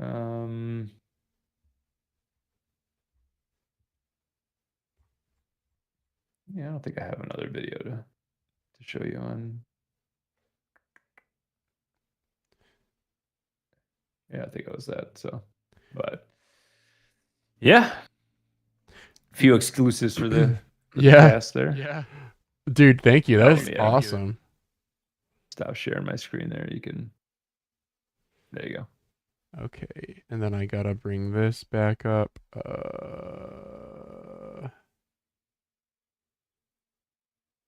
There we go. Okay.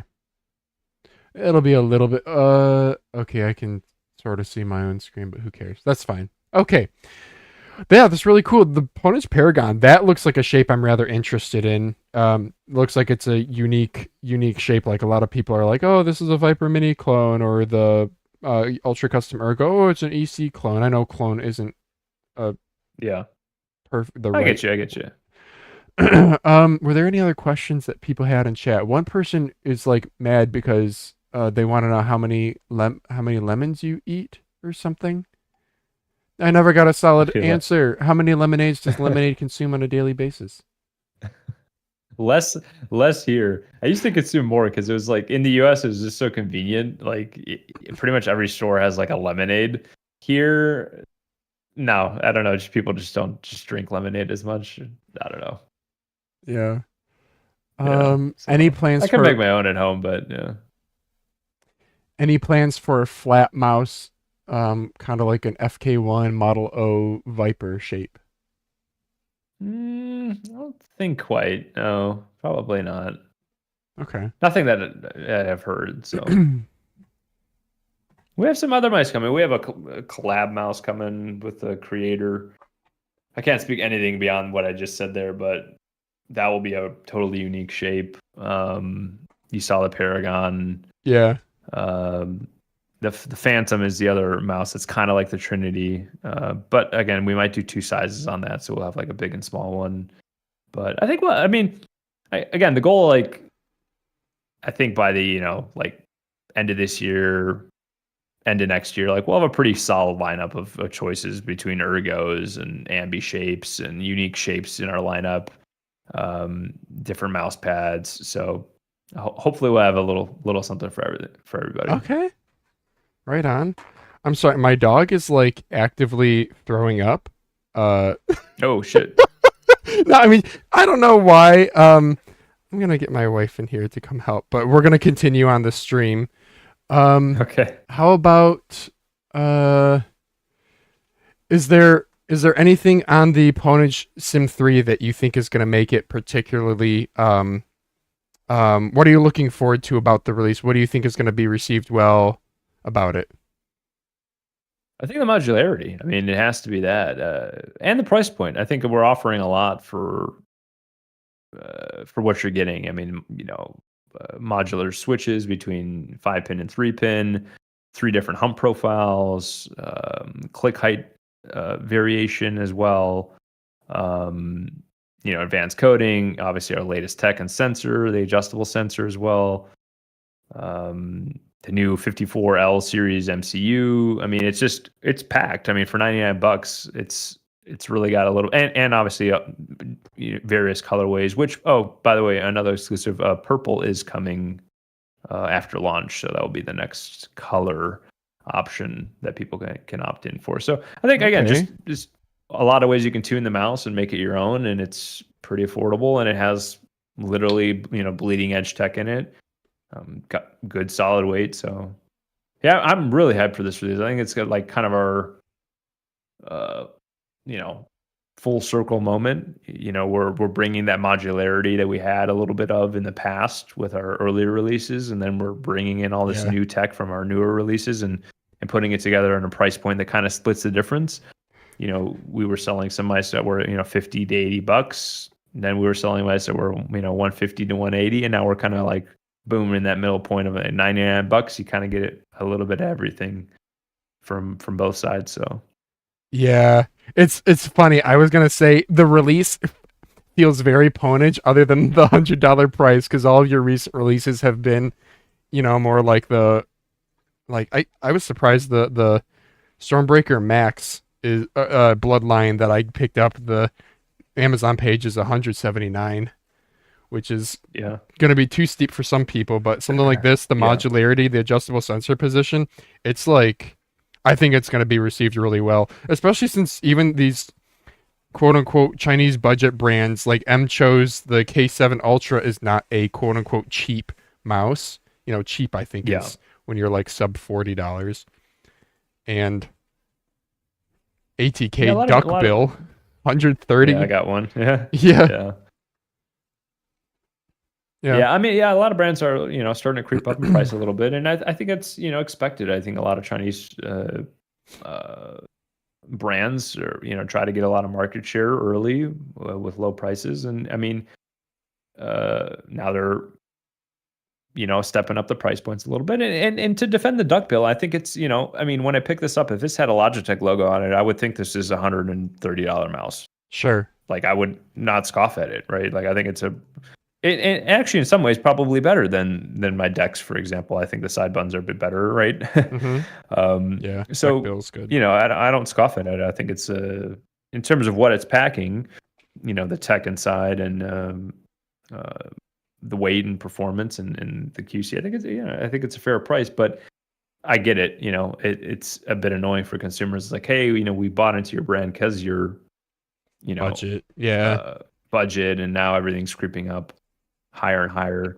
But we try to chip away at it. Like, Stormbreaker was, that 170, 180 price point. Then, the Trinity and the Stormbreaker Max, the carbon fiber, we got it down to that 140 price point, and now we're in the $99 price point. So we're trying to be as competitive as we can be in the market. But just one thing is, like, carbon fiber and magnesium are just so frustrating materials to work with from a QC standpoint. Yeah. Like, there's just so much not waste, but essentially just like, problems and batches that we have to scrap, as we're producing mice. There's variance, especially in magnesium. That's why the price point's more expensive, because we have to eat that cost, right? Like, mouse gets produced and there's shell integrity issues or click, especially the clicks. Clicks are really hard to dial in on carbon fiber and magnesium mice. Yeah. People don't Because even like a realize that. 0.1 millimeter difference is a lot in terms Yes. of how the click's going to feel and perform. Where on plastic and ABS, it's infinitely times, it's way easier to mold and get that down to that 0.1 millimeter that we need versus metal or carbon fiber blend. So I still remember in your guys's, I worked in magnesium and aluminum die casting for the automotive industry. I'm a mechanical engineer is my background. And in your guys's reviewer guide for the Pwnage, what was your first magnesium mouse? The Stormbreaker. Stormbreaker, It was yeah. you guys had a picture showing a couple of the a couple of shots from the factory. One of them was the actual raw die casting shot of just the single cavity mold. Still had the runner system and the gating system on it before it got trimmed off, and I just thought that was so cool because this is things that people don't realize that to make a 50 grams worth of a magnesium mouse, you do have to consume 200 grams of magnesium. I mean, you can recycle that, but just and then all the metal finishing, it's so much more in depth than what plastic is. Well, that's the thing. The finishing is really what eats away at the process and the variance. It's just a headache, and then we have to scrap so many shells and clicks, and it's it's a headache. But we do it because the owners are passionate. I mean, like, they really want to bring different materials to market, different technology to market, different shapes. But it's I think what I want people to understand, especially about our brand, is that, like, we're a US based company. We're pretty small, but we're trying to be as innovative as we can be within, like, financial constraints. Like, not to say we're strapped, meaning we just don't have an infinite amount of money to just, like, new shapes and, like, everything's going to come out perfect, and, like, we don't care how much it costs. Like, we try to balance all these things to try to bring things that are unique to the market, but also be realistic that we just can't. I don't know. It's just weird. Sometimes I feel like we get egged on, especially on Reddit. It feels like like with QC stuff, but I'm like, I don't know. As a reviewer, I've had QC issues with many brands.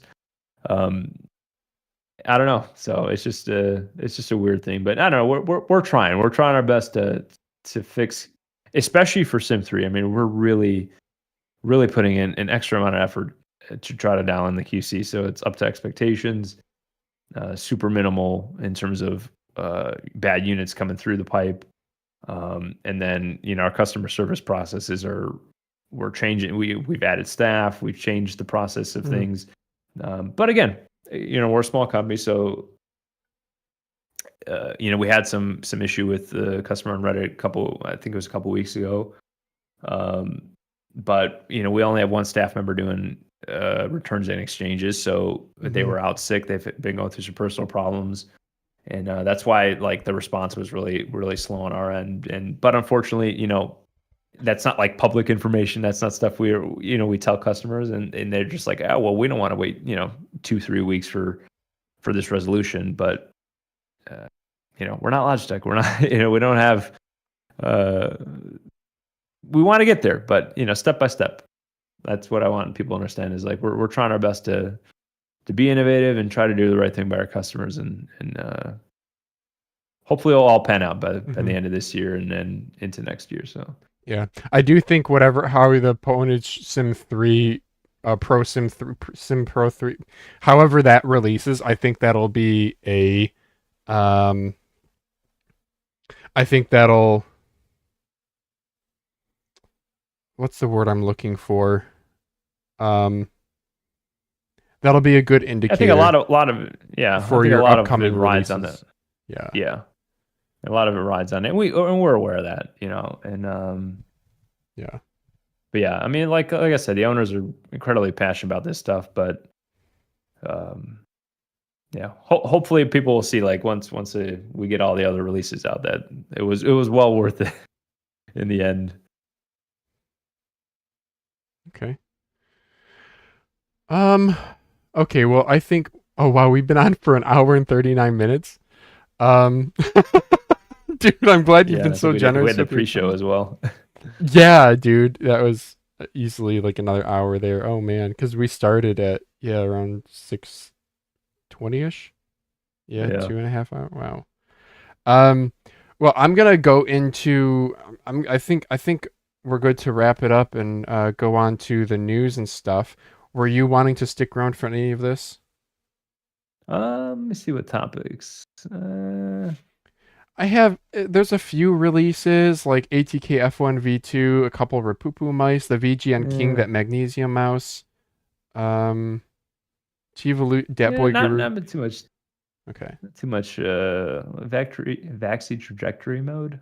I didn't hear about that. That was Yeah, it's not as interesting as it sounds. It's just something oh, that the they. 20K sensor useless. Yeah, that's an interesting one. I guess I could maybe I'll stick around for that a little bit there. But Okay. yeah, the other really, I mean, some cool releases from Rapoo and ATK. I know the F1's probably going to do well. It did really well before, so I think the V2 people will be excited about that. Um, yeah. Okay. Well, we can pick the topics then. So the first one, this is actually not about the. Are you referring to the 20K scan rate of sensors? Yeah, I was reading that. Yeah. Oh, okay. So this is actually this is regarding um nope, wrong link. It is this one. It's the Mickey Mouse thing. Did you hear about this? No. Okay. What Then is this? let's give your this is about vibrations from oh geez, I'm so sorry guys. Vibrations from there we go. Audio warning. Vibrations from voice from speaking. You can pick it up with a sensor that is 20K DPI or higher, and using neural networks and AI and stuff, you can turn that back into the spoken words. So you Really? can So use a is the mouse to 20K sensors to eavesdrop. eavesdrop? Yeah, Interesting. yeah. But I wanna be respectful of your time. What's your take on 20K scan rate? I mean, we implemented it in Trinity and Stormbreaker Max. Like we had a firmware update just because everyone else was, some of these other brands were Yeah, pushing it out. We're like, we're like, okay, we'll enable the feature, but it's not something that I mean, I've used it, and I've used it on my ATK. I don't particularly feel any difference, personally speaking. I mean, I have a 400 hertz monitor, a Diag 2. I mean, I don't. Yeah, and I also haven't noticed a drastic difference in battery life. So it's like one of those things. I guess if it's on, cool, run it. But um, yeah, I I've don't know. noticed nothing. Yeah, I've noticed nothing, and I'm not really well versed in the technical details of it, like how much of an actual difference this is going to pan out to be. But um, yeah, my assumption is, I mean, I'm sure the mouse is running at 20K at times where it needs to run 20K, essentially when it's not in that mode, right? But 20K mode just forces it to run at that FPS at all times. So I don't know. I'm sure when it's off, my understanding would be that the sensor would know when it's in a fast movement that it would scan higher, right? Like on a fast flick, hmm it would dynamically adjust and scan because it knows it's moving at a faster speed. And then like on more subtle movements, it doesn't need that much data, so it's not going to scan that high and preserve some battery life. So that's how polling rate works, right? yeah. So in a similar vein, I'm assuming that's what's happening behind the scenes with scan rate, but yeah, I mean, I haven't performed any differently with it on or off, but yeah, if it's not affecting your battery life, I mean, for me, it hasn't made a drastic difference. So I'd say run it if you choose. I've been testing everything Yeah. with it on just for that same Yeah, reason. I've heard like some comments about instability when it's constantly running at 20K. I mean, I haven't noticed any difference in mouse tester, but there could be some differences depending on someone's situation, how many wireless devices they have in their room, routers. I don't know. Maybe there's a factor of that could be in play, or Yeah. maybe in a LAN scenario. Yeah, maybe. I don't know. It's kind of like the whole like Zowie's. You know, I remember from a couple years ago, I reviewed the XE the competition mode, and I was like, I don't, you know, I said in the review, I don't really feel a difference, and not Zowie, Vaxee's competition mode firmware, and you know, I watched all the content on it, and there was no real explanation of what it actually does, and Vaxee really didn't explain further on it. It was just kind of like, it's more precise, like.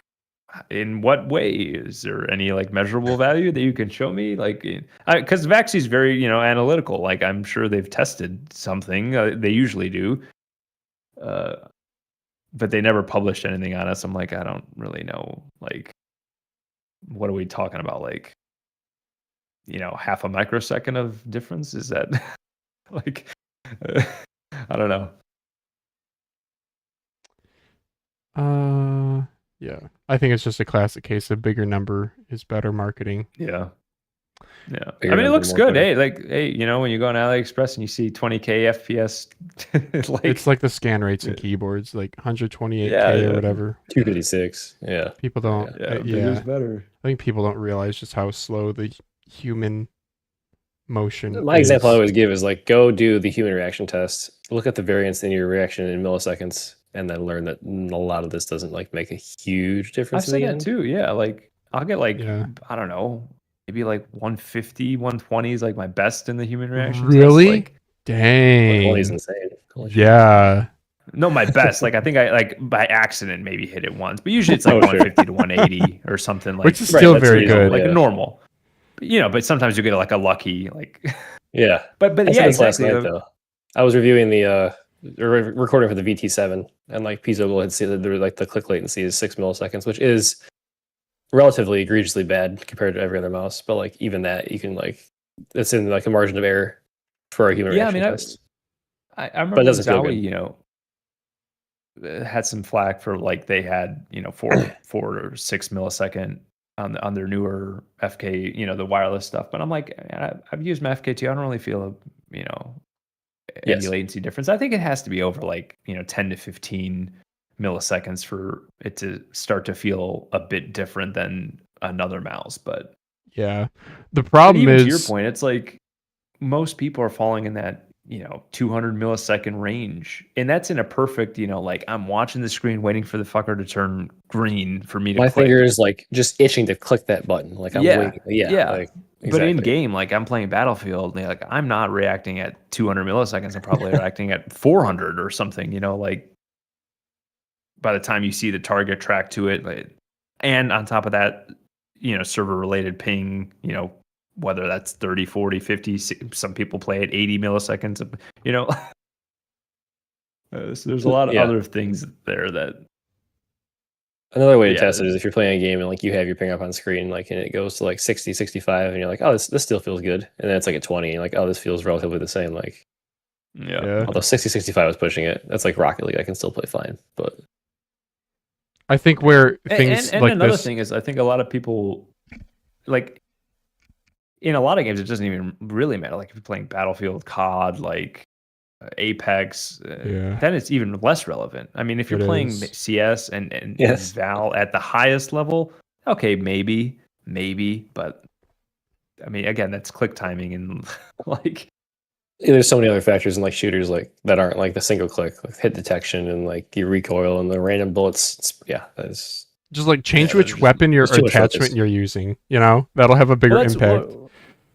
That's where like people like motion sync, you know, that's a common thing. People are like, just turn it off. I'm like, yes, sure, if you're playing attack shooter and you're like super anal about it, but it adds like a millisecond of difference, and it's really just it's helpful to smoothing out motion in tracking heavy games. And for me, I personally leave it on because that's pretty much all I play, like Finals, Overwatch, Battlefield, like games where you're tracking a bit, Apex longer.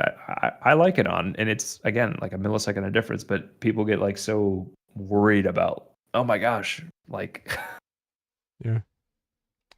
it has to be have the it off, lowest but- possible, and like I don't even play TAC FPS, then what difference does it Yeah. make? But I go through phases with it, just like almost completely randomly, to be honest. Yeah. What I'm feeling that day. But like, yeah, I get your arguments very sound there. Yeah. Yeah, I mean, I guess it would also just depend on like implementation, like firmware of the brand itself. Like, that's not all equal. So it could feel shitty on some brands, but it's just that brands, mice are so good nowadays. So like, if there is a small flaw, it's easy to just pick a different product. But I do think there is a Yeah. level at which, yeah. So for me, I think like the click latency on something like a VT7. If I love the shape and love the mouse, otherwise, this wouldn't all stop me from it. I noticed no issue using it at all. Yeah, because we're talking 2-3 milliseconds here. And where I would have more of an issue if it was like 4 milliseconds of motion delay, then motion delay is one of those things where it can be sometimes tough to really pinpoint why you feel out of sync with your mouse movement. It won't like always be right away obvious unless you like do some A/B testing with a known faster product in an aim trainer and in specific scenarios. But I don't know, there's just so many good products on the market. Like if something quick latency is not the biggest deal ever, even boardsy memes on it. But if it was like motion latency, I think I would just be like, okay, time to find a different product.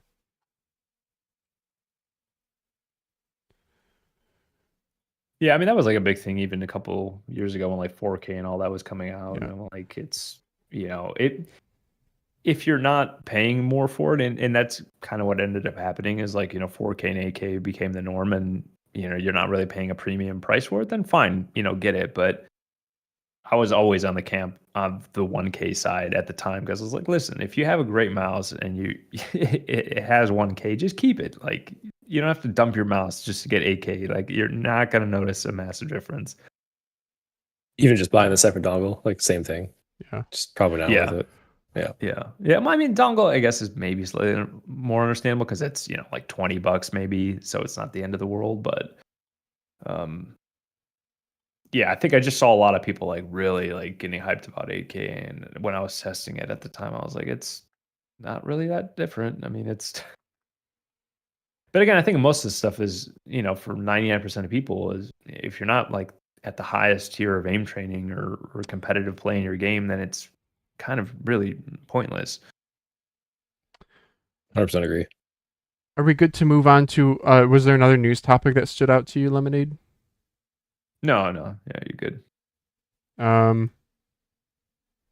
You're saying you're good. I'm talking. Are you good?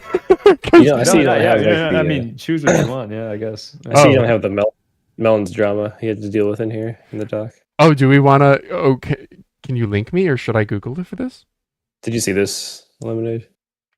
Oh, the video that got taken the mouse pad. down? Yeah. Oh, that yes, I do have that. The Dat Boy Guru, or wait, was it Dat Boy Guru? No, this is the T-Evolution pads.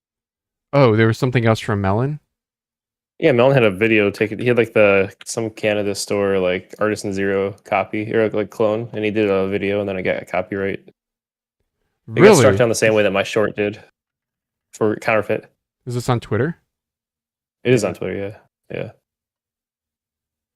I immediately jumped on it because it had the same thing happen to me, and it was complete bullshit. Then this is complete bullshit too. Yeah. It was YouTube doesn't give you good grounds. Computers I can 40. All right, let's catch everyone up on the story here. So I woke up this morning to a notification from YouTube saying that my live stream covering the Canada Computers ICANN 4942 Artisan Zero clone, you can say, even though it's not even really a clone because it performs so differently, was taken down from YouTube. Now, I initially thought this was maybe like a copyright complaint or some other issue, which happens surprisingly often. So I went to check my YouTube studio, and it turns out that this was a legal counterfeiting takedown submitted by an entity, which means that my content has not only been nuked from YouTube, I am at risk of losing my channel because of this. I cannot put the content back up because this is a legal counterfeiting dispute. I'm not even allowed to fight this, which is absolute horseshit because this is a false claim and an abuse of YouTube's system yet again. So now I am stuck with the potential of losing my entire channel because some entity decided they didn't want me talking about this mousepad, which is complete and utter bullshit, as this isn't even a true zero clone because it performs totally differently because it's not at the same level of quality. Now, my biggest issue with this, aside from the complete abuse of YouTube's system here in regards to my content, is because this sets an extremely dangerous precedent for other people in the peripheral community, as we talk about clones a lot, because a lot of brands make clones of other brands' mice with slight alterations. And if this is allowed to go through and people are just allowed to just outright say this is a counterfeit good, a lot of other people's channels could be nuked as well because they talk about a counterfeit of another company's product, even though it's not a counterfeit good. So this is complete fucking bullshit. I can't believe I have to deal with this because this is absolutely ludicrous. YouTube dropped the ball because there is no way this was actually moderated by a real person. This is some automatic strike that should be removed because this is a complete and utter abuse of YouTube's system, and I will be fighting this tooth and nail because this is fucking bullshit. Yeah. He's the most mad Canadian I've ever seen. I thought about this. See clarification that it was being treated as accidental, and there's no strike against his channel, which is the same thing they told me when I had it happen for the Wooting S9, which is a Viper V3 clone. And he submitted a counterclaim, which I also did, which was rejected within 24 hours on my part. So they determined it was still a counterfeit. I'm not convinced a single real person ever touched my case. So, yeah, I saw this. I mean, yeah, I don't think it was on this post. It was like a different post. He tweeted. I posted like artisans using Nintendo's law firm to get at melon. Oh man, yeah. It's yeah. I mean, I don't know if it's artisan, obviously, but I mean, if it was anyone, I guess it would have to be them. Just the way he titled the video, but if it is, that's quite silly because the form to submit the legal complaint, which he pulled up and sent to me because we were talking about it, like does require the actual like trademark that you think is being violated, as well as some other information about it. Okay. Interesting. I don't think. Do we think that Razor took my short down that had 3,000 views on the Wooting S9 Ultra? Like I doubt it, right? I think it's some butthurt person who doesn't like the way your hair is and is like, I'm gonna what hair abuse. And they're just like, I'm just gonna abuse this something because like, oh, if I file a copyright strike, then somebody will actually review it and it will be declined. But if I just say it's, and they use AI to look for the word clone, yeah, yeah, maybe could be that. I think we know who it is. For their sake, I actually don't even know what this beef is here. You already gave. He's implying artisan. Yeah, yeah. Oh, okay. See, that's like doesn't even cross my mind. Like, dude, you think artisan freaking cares about, dude? A Canada exclusive, like right, and store pad, and on a melon video, which you know he spent 20 minutes talking about some super subtle difference between them. Like that is not. Melon will dig up every single little tweak that makes them different. You know, he's not some normie who just will go and make a superficial 30-second long TikTok saying, "You like Artisan Zero but don't have money? Buy this instead." Yeah. It'd also be weird if it was artisan because like there's so many bigger videos of people saying this is an artisan clone of, you know, like Boardsy and this and that. Like there's so many videos that would it would be better use of their time to try to remove. My take here is clone a big no-no word now? Like how we have to say unalive and such? Because AI looks for it and then brands requesting me to put clone in video titles so that it gets more traction so people can like search it up. Interesting. Yeah, the amount of BS I have dealt with recently with a couple of brands is actually quite annoying. One company I still haven't made the review yet, and I'm 30 emails deep with them. So going back and forth on deliverables they claim that they asked for, they never did, and dates that they made up, and a whole bunch of stuff. So yeah, it's not good. All right. We have? I get it. From brands is like the release whatever. What was that Cougar mouse you had? It's like if people don't know, like it's obviously easier for them to market it as a clone of whatever than than say it's some unique shape, because then people are be like, I don't know if I want to buy it, right? But it's kind of like the duckbill too, right? Like M42 clone, and then there's probably a ton of fans of that shape that will now buy it. Yeah, definitely helps. Yep. Yeah. Okay. The next bit of news, just let me know if you want to dip. The VGN King, this was a magnesium mouse with kind of a funky shape.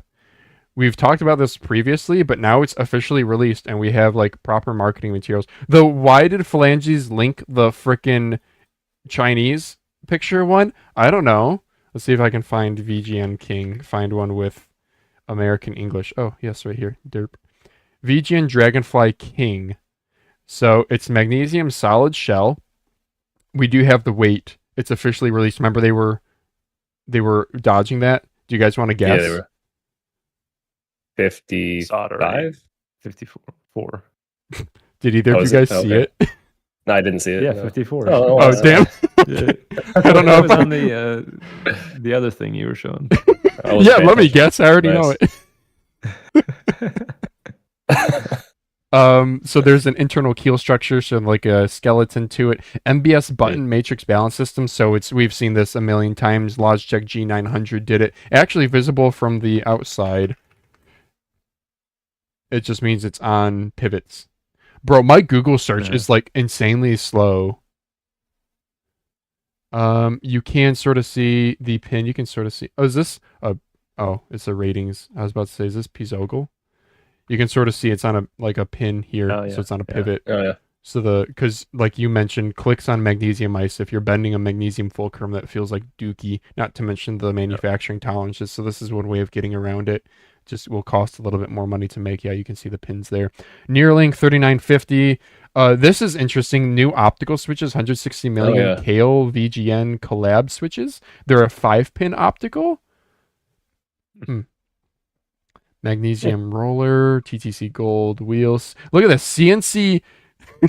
So CNC means it's carved out of a single block of aluminum. CNC is computer numerically controlled, so it's a computer that mills this. So it's a very expensive seems dongle. Incredibly unnecessary. Why? Yeah. I mean, that's like, What? CNC. Extra. That's more expensive for no reason. Yeah. Okay.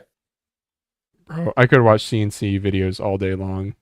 Oh, this is like r/oddly satisfying like porn. Yeah. Beautiful. 20k FPS, 42,000 DPI. Let's go. Good for eavesdropping on your American comrades. Oh yeah. That was funny. Polar Scary. Code. Yeah, we still haven't talked about it yet, but that was like the big news this week. But even though it's kind of old news, 79 units, 1 megahertz channel quantity. Wait a second. So this is kind of like cloud ultra wideband, 1 megahertz frequency. So it's no longer. It's a Neuralink, right? Oh, is this a Neuralink thing? Yeah. Well, I mean, cloud. Do you guys like that colorway? Yeah. Yeah. It's a little. I don't think it'll age well, but I like rainbows. No. Oh, I'm surprised they didn't do like a standard black and white for it as well.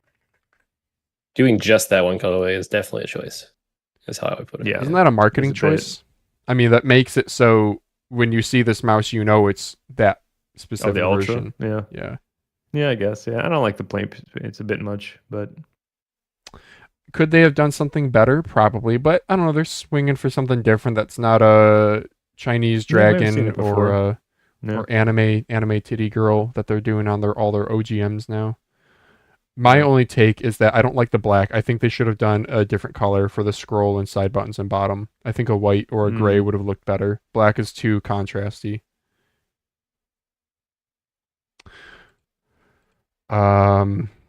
So the shape of this mouse is rather unique. Like, first of all, look at how aggressive this hourglass flare is. The flare out's crazy at the front. Oh man. Yeah. And can we get a side view? Yeah. Look at this. Yeah, that edge is interesting. So Daz, I'm sorry, you ain't putting your ring finger up. Well, I guess maybe you could. That'll feel If I'm weird using though. the mouse, I am on the other side. Otherwise, I'm changing my grip, I guess. But look at this slopes down. So like you're gonna have, instead of like an edge, it's gonna be a point that you feel. Yeah, because my finger puts pressure at the bottom front right corner. So if it's there, I'm gonna feel it. And it's either gonna be great or terrible. Yeah. Yeah. The side buttons stick out a lot, and they're kind of squared off. They remind me of Cherry Extrafy M64, which has kind of these. They look like they wouldn't feel good from that picture, but who knows? On the M64, you can back me up. They're pretty easy, like shape wise, tactility. Yeah, no, no, these are actually good. I don't side mind buttons. them. I thought they were pretty good. Okay. Yeah, you can find them easily. Is it a deep cave in there under the buttons, like a scalloping, U2 dude. almost? Yeah. Yeah. Let's see if I can find a better picture. Oh, here That we one go. upside with yeah. But the thing is, you have Wait, a pretty. Does it say 54 plus or minus, or just 54? Asterisk. Yeah. We got to find the asterisk. 54. If your skates on like a soft pad and you have no skates on, and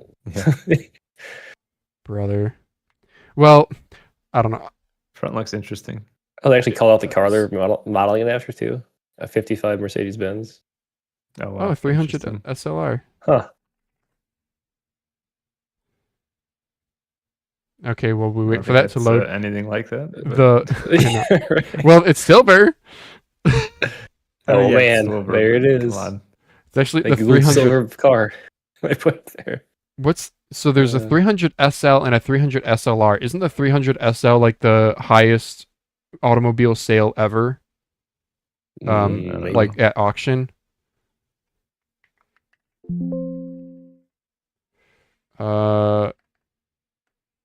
Okay, well, I'm not gonna be able to find it now, but auction. Yeah, didn't it sell for like millions of dollars? Like, yeah, $9 million. What the? Damn. Okay. Yeah, and like, super duper exotic exclusive stuff nowadays, like collectible stuff is usually like 1 to 3 million. So 9 million is like way up there. Yeah. But this scalloping here, the base is high and it flares back out. So this is going to be like, you better keep your thumb right here and only here. My thumb is way farther back, Yeah. so that's interesting. Yeah. I do want to get this mouse in hand. They've done some weird enough stuff that I want to feel it. Yeah, Yeah. it looks unique. Yeah. Also, thank you for actually making the USB port work for different cables. Do you guys run into that too? Yeah, I do. Like my Cougar Revenger is too sometimes depending narrow. on us. Yeah. Wanderer Pearl from Lapin Grina Pearl. That was an Lapere entirely Grina. different mouse there. Yeah. Yeah. There's a CNC dongle, so it's gonna seem really premium, but okay. V Thin little Hub. skates there. Thin little skates. Oh, they have the grooves. Yeah. Yeah, I get the impression this is Skate kind of channels. a art piece a little bit more so than which I'm fine with, Yeah. but they do include a bottom sticker, dust sticker, which is nice to see. And the price tag, so this one's $110, but what was it was launching at $5.99 CNY to USD, which is like $70 to $80. Okay, so before 85, yeah. markups, $84 US, but they are doing a limited early bird launch at $469 if you're in China, I guess, for $66. Would you guys buy it at the Is there 84? two different versions there? Or Pearl white and space Oh, silver. the Pearl White is a colorway. Oh. Okay. Which colorway would you guys get, and what price point would it have to be at? I'd get the pearl white only because I think the space silver is probably raw, and it would be like non-coated. I think the pearl white probably actually has a coating. I was At thinking the least based same. on Yeah. the way they advertised it down Mhm. wherever it said that Lanceberol pearl coating or whatever the fuck it was. Yeah, that thing. There it is. Treasure collection choice. Yeah, I'd probably get that just for the coating, but Would I Price buy it? silver looks Depends on. cool. Do I think I can resell it? Probably, unless I absolutely love the thing. Like, is it worth my review to be able to flip it for a reasonable price? Then I'll get it. But it's Yeah. pretty unique though. I'm not going to get it one. is. Even though it's unique, I'm not going to get one until it shows up on Mouse Market. It's only on AliExpress, right? It's not on their site. Oh, by the way, I got VGN. an in-cut 29 Pro coming. Ooh, nice. Good After mouse. watching your review, I was like, I think I'm gonna. Yeah, I got the black one there. Who's The web affiliate driver is code? back, by the way. It was down for like 2 weeks almost. Oh yeah, you tweeted about that and nobody said anything. No. I DM'd them and tweeted at them, and they were. I mean, it was during the is it Golden Week? I think they were all out of office. I think their web driver just happened to crap out right as they went out of office for a week, unfortunately. Oh damn. Yeah. But yeah, so does this have the Switch lottery again? It's like a medium final mouse, right? Yeah. Yes. Yep. A little bit narrower. Because I got a longer. small, so I was like, let me see how this pans out. Because the thing is, I weighed mine and it's like 38 grams, but I have mine like custom painted by Nacho, and then I think this is like gonna be like 41 maybe. Is that for what the Pro version? I don't remember. Well, you had a little the bit heavier. non-Pro, I think. I did. Yeah. Yep. Yeah. So, so I think the weight and I think the battery is just like slightly more forward in the shell than the final mouse. I think the weight balancing will actually be a lot better. Plus solid shell. So I did it again last night. By the way, did you a whole notice review without talking about weight balancing? Go ahead. Yeah. I always Did you do notice that. the what did they have in this? Like some sort of like mechanism? They like for flap the- switch. Oh, they said it but was no, there's gasket something under mounted. this. Yeah, gasket mounted. Did you notice anything? Like I didn't. feel wise? Not I saw really. that. I was like, what the fuck does that even mean? Gasket mounted. Yeah, I can Switch? show you with my disassembly I'm still a little pictures. bit. What the fuck does it even mean? I So opened it what it up. means is the switches are on this here of the PCB is Uh-huh. like a peninsula. Yeah. Do I have a better bottom picture? Yeah. The gasket those, yeah, is the this. rubber? They have Yeah. rubber. It's not like a super. It's not like a foam. It's like a moderate density rubber. Think kind of like a pencil eraser. So it provides some dampening effect. It's supposedly like a little bit quieter. These Huano collab switches, Incot switches, I have in the 039, the 029, and the G23 V2. They feel the best in the G23 V2 IMO. I don't. They feel the least good in the 039. Yeah, the In my 039 has a poor shell. I switched like 3 different switches in it, Daz, and it does not feel it's just a little bit too stiff. Okay. Yep. But yeah, so Cool switch design. it's Like a the really cool little design tie-dye because colorway. No. yeah, what It they is. and they use the space, yeah. what they have a roaring and a galloping version. Those are the Chinese translations. One is We've firm, only seen the roaring one, right? one is heavy, one is soft. Yeah, we've only seen the soft or the lighter, sorry. Oh. Okay. But these peninsulas here, what that allows for is there's screw holes here, so it doesn't ship. If you take off that top skate, it doesn't ship with screws here, but you can install screws, and that'll, if you screw it in, it'll tension this more or less into the button, so you can make them even lighter. Oh, interesting. Huh. Yeah, very like affordable, cost-effective way of doing that. I really like that idea. I have mine on the loosest setting because these are already super light switches. But I did remove my pads because I noticed absolutely no difference, and it is rubber, so it's a little bit heavier. Yeah. Interesting. Yeah. Shout out Man Phalanges who actually took pictures of this. What did I label this something? Okay, I said disassembly at least. Oh wow, I put effort into this, guys. I think I'll get it tomorrow or the next day. Yep. Maybe Pwnage can take notes. Oh, Incot is their own OEM though. Yeah. They're their own factory.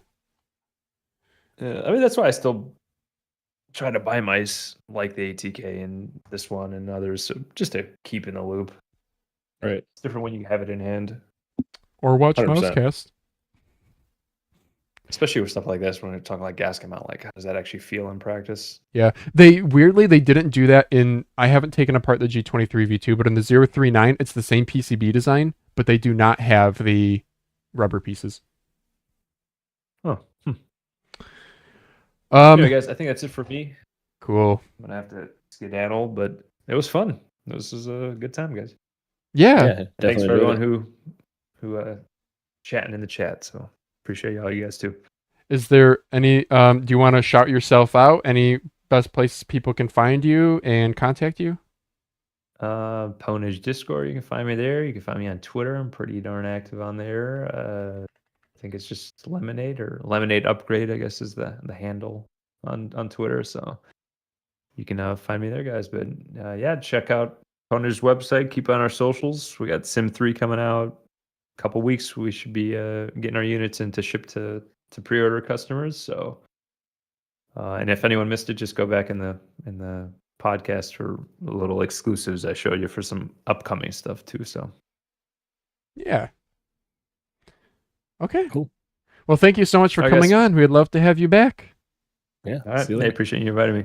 Chat soon, Yep. guys. Bye bye. All right. See ya. All right. So we go back to news. Yeah, I don't know how much runway I have.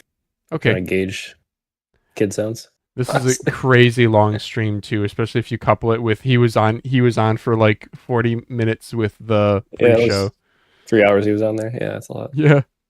ATK F1 V2 is out or announced. I don't think you can buy it yet. But what are the differences? Higher price, different switches, and Nordic for better battery life. Yeah, that looks to be it. I don't know if they've made any shape tweaks. I don't think so. Do you know much about this, Daz? I don't. I just posted it. I shared the Discord post from ATK on our server, and then that was as far as I looked. Oh, okay. I should bring that up because I want to translate these into English. Maybe people in the server had takes. It's hard to keep up with the server these days. Dude, it is. It's good. It's Very so active. Yeah. So can I search? I wish I could search like posted by you because there's gonna be ATK F1 V2. Well, you can, but Oh, son of a gun! Here it is. I just mean I wish there was maybe more refined. Oh, is there like refined search? yeah, there is. Yeah. Oh, I'm dumb. Well, this is at ATK store. I think I already visited this, and it's not actually on their website yet. So like, oh, the first thing. And no info though. You can't go past that, right? Yeah. No. Permanent wireless edition. Okay. Reborn Legend, so V2. All right. Discord exclusive. Do you know if did their Discord say anything different? I don't think so. Okay. Well, I feel That was bad. not helpful. I'm supposed to break the news, and here I am trying to.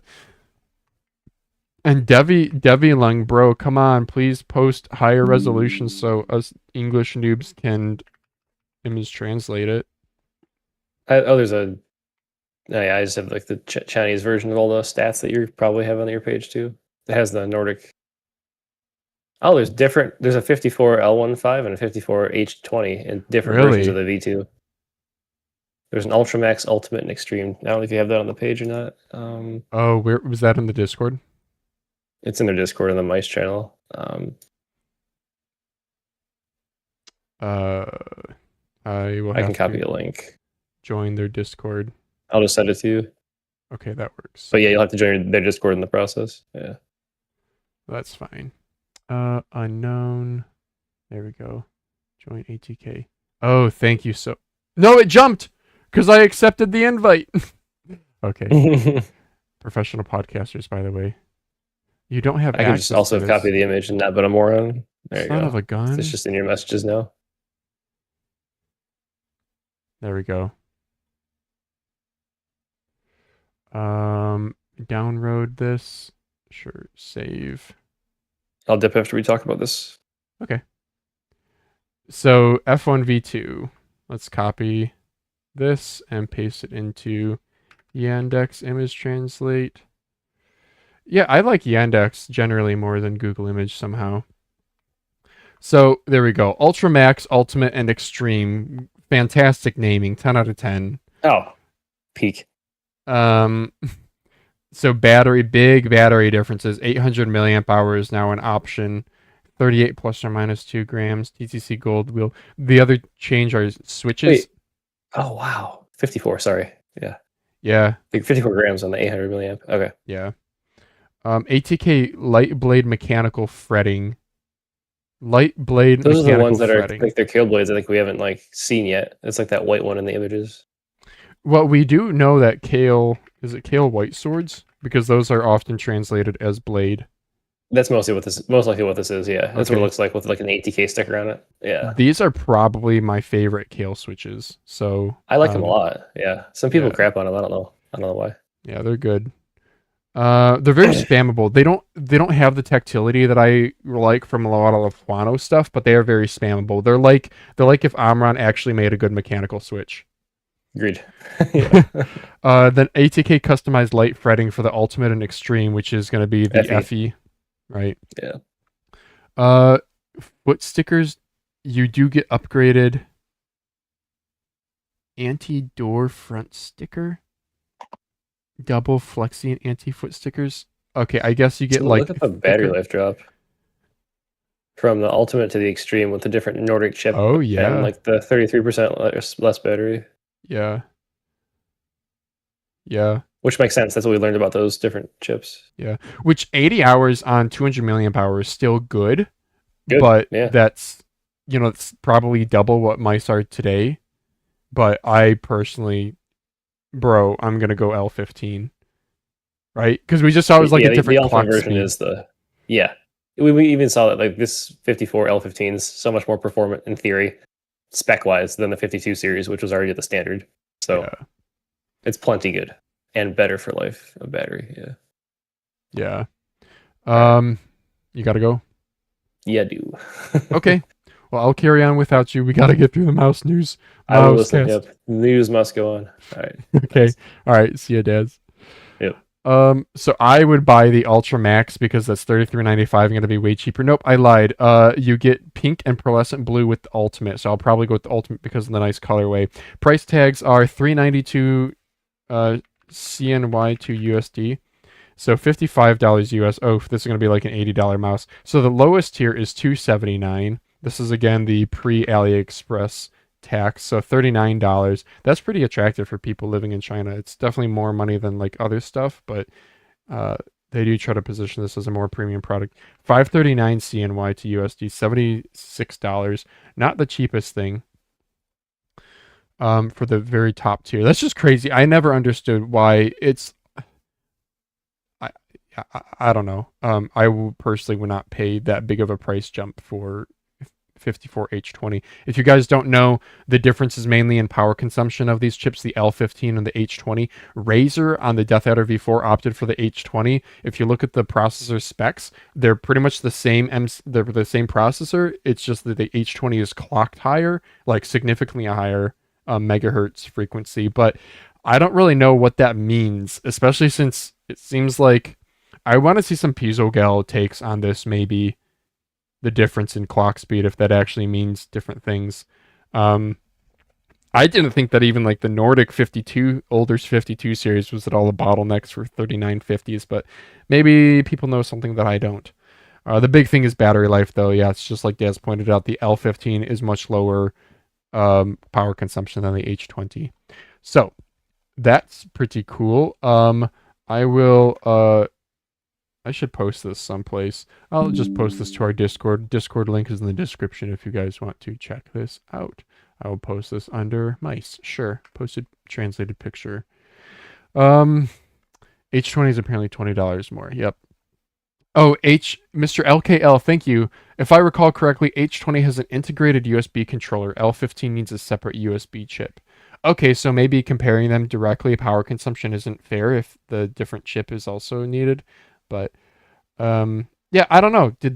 I don't know. I'm gonna keep buying L15 mice because better battery life and lower price. So until I'm educated otherwise, let's. And then were there any other changes that we wanted to take a look at? The switches here. Did they say the feedback is dry and the sound performance is translucent for the mechanical fretting, and the light fretting is similar to the field mechanical fretting? Okay, lovely. And was there anything else from Devylung here? They have their special launch price of $199 starting yuan, 38 grams plus or minus 2 grams. Really, it's going to be 40 grams, as we all know. 8T8R is their transmission algorithm or whatever, which is for lower power consumption with the 54 series. I don't know what this is supposed to be, like an antenna. I don't know. ATK Hub web driver. Here's the colors. That's like something that we actually care about. Oh, I guess X83. Type 83 clone? That's interesting. Because the Type 99, or sorry, Key 83. The Type 99 is not my favorite, but the Key 83 I've wanted to try. I would try an ATK clone of a Key 83. Nordic 54 series. Oh, what was this thing? 1 minute, 4 hours. Oh, okay. It's a fast charging. No, does that mean I can't battery swap it? Okay, let's see if I can actually Yandex this. Yandex image translate. I'm gonna have to do another captcha because I'm on it incognito. No, cool. Okay. Yeah, high density battery, no weight gain, fast charge blessing. Dang, so this is probably Extreme is a 200 milliamp hour fast charging battery using USB 3.0 interface. Okay, so only the Extreme has fast charging. Okay, so mouse modders rejoice, still buy the lower tier that's cheaper and battery swap it. Okay, that's how I'm reading. This is only the, and maybe the image that I posted to Discord has that. Does it say fast charging anywhere?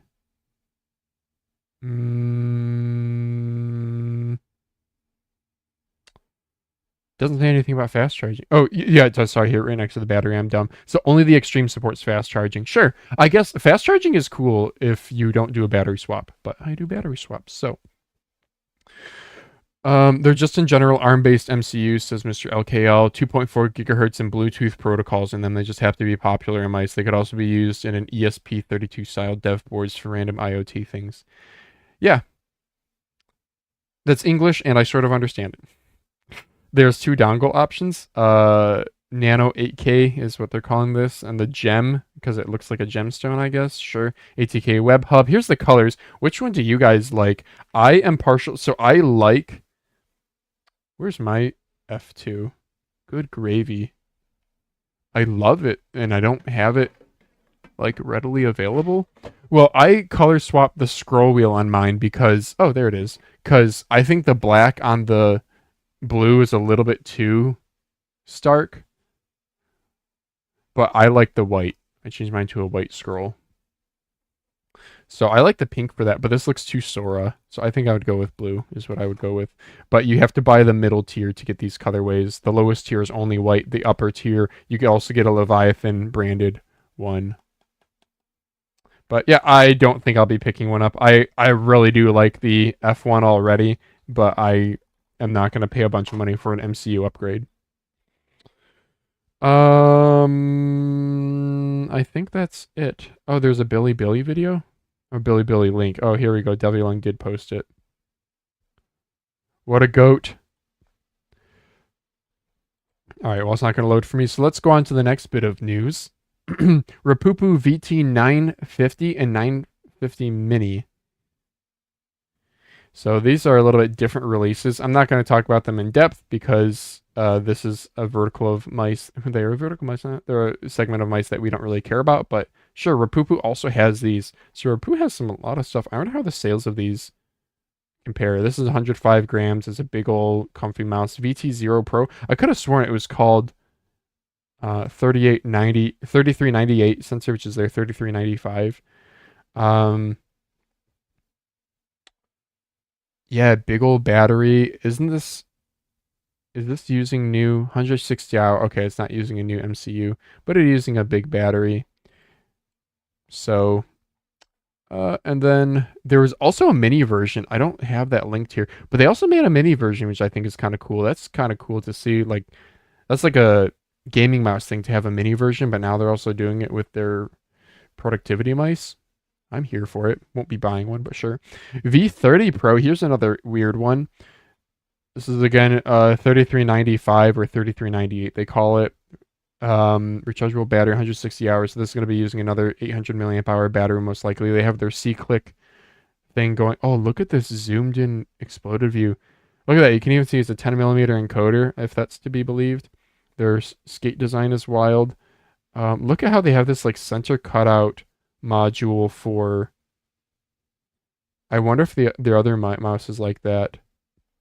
That center cutout. So then I wonder if they keep all of this the same, and then they just change the outer mold to change shapes. That looks like a big old battery. Yeah, it's kind of like a G502 shape in it, but maybe longer. Look at the curvature here. Whoa, I actually kind of want to try this now. Look at how long and narrow it is, and look at what must be the overhang on this side. So this is the Rapoo V30. Also, is this a gigantic mouse? Look at how small the scroll wheel is. 4K, 8K, 3398 sensor, comfortable design. Is my page like not loading for reasons? Up to 8K, designed for hand comfort. Yeah, this is gonna be a nice long palm grip mouse center. Yeah, there's probably, I don't know if it's the people watching this, but there's probably people who absolutely love this. They're like, why do the high-end gaming mice get all these really nice features? Why don't more mainstream things get it too? But yeah, 74 grams. There's the weight. Okay, that's not terrible. 74 grams. 139 long. Holy smokes, that's a big mouse. Again, Rapoo V30 Pro. Do we have anything on price tag? Rapoo. Is there a price on the website here? Where to buy? Can I say I'm in the... Wait, am I... Is the United States not an option? Wow, is this what it's like living in a different country? Austria, Belgium, Bulgaria, Finland, France. Did you guys catch that Lemonade is living in Macedonia? Company called Elon? Amazon.co.uk. Sure. Can we link that here? The V0 is here.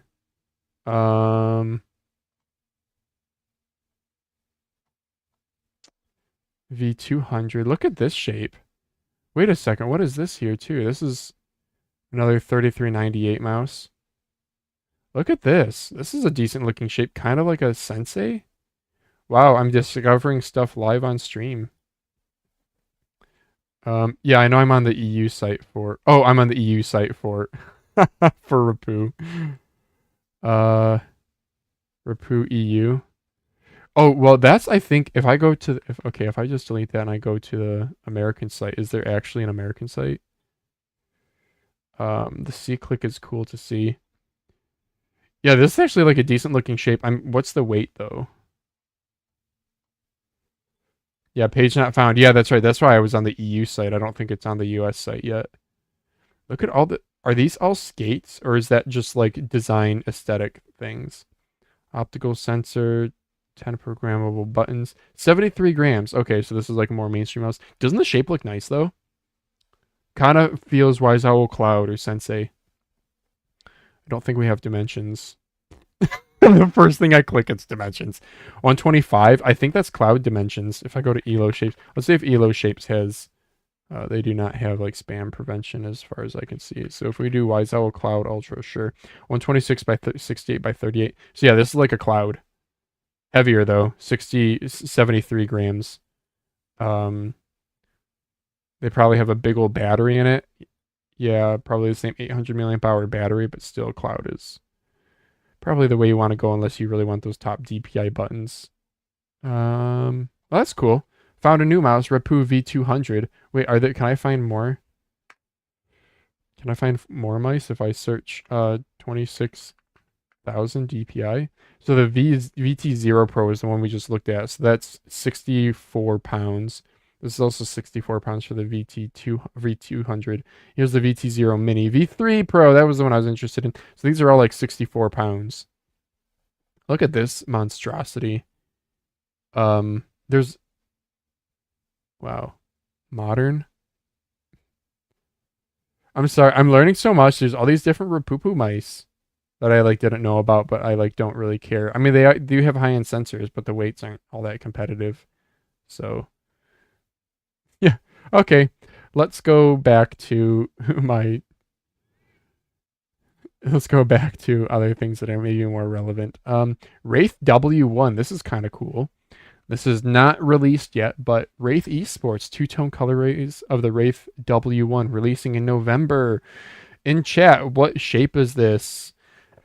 Pop quiz, because it is very clearly a blank clone or inspired. I can't say clone anymore because it'll get you copyright stricken. But that is very clearly a You guys should say it in chat because it should be obvious.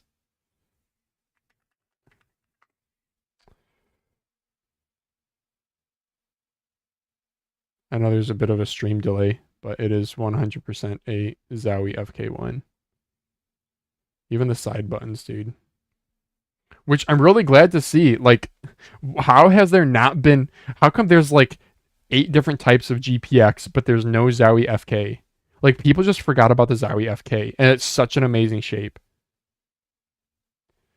The blue's nice. They're doing different colored main buttons, which, again, I think they don't look great. In most cases, these ones look pretty okay because they're color matching with the scroll wheel and the side buttons, and they're not doing a huge coloration difference. So they're doing a kind of light gray on a very light gray, and gray on a black. So I actually think this will look pretty good. Yeah, I'm here for it. I wonder what the weight's going to be.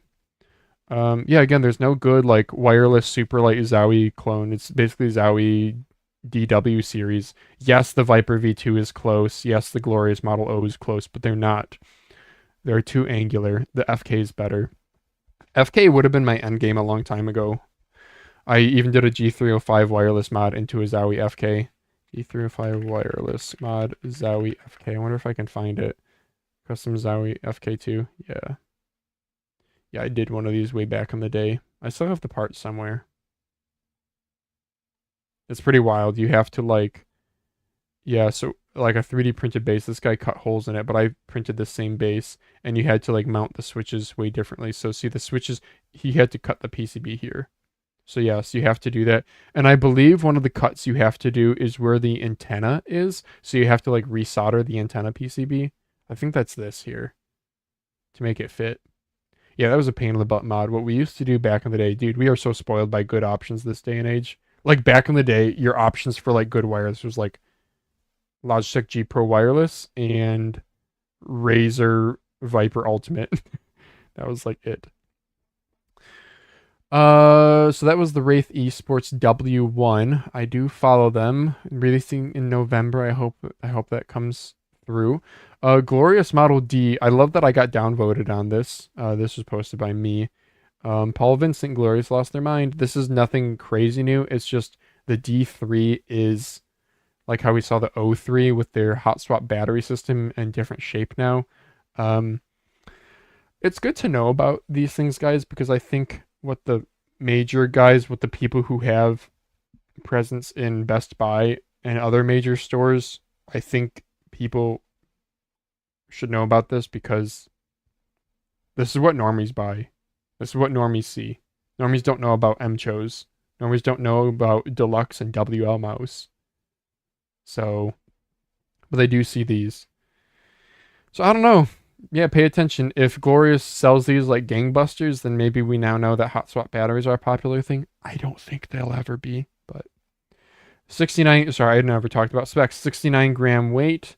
We got RGB. They're doing their hot swap battery system. It'll still have its Guardian battery for like 10 hours of battery life on the inside.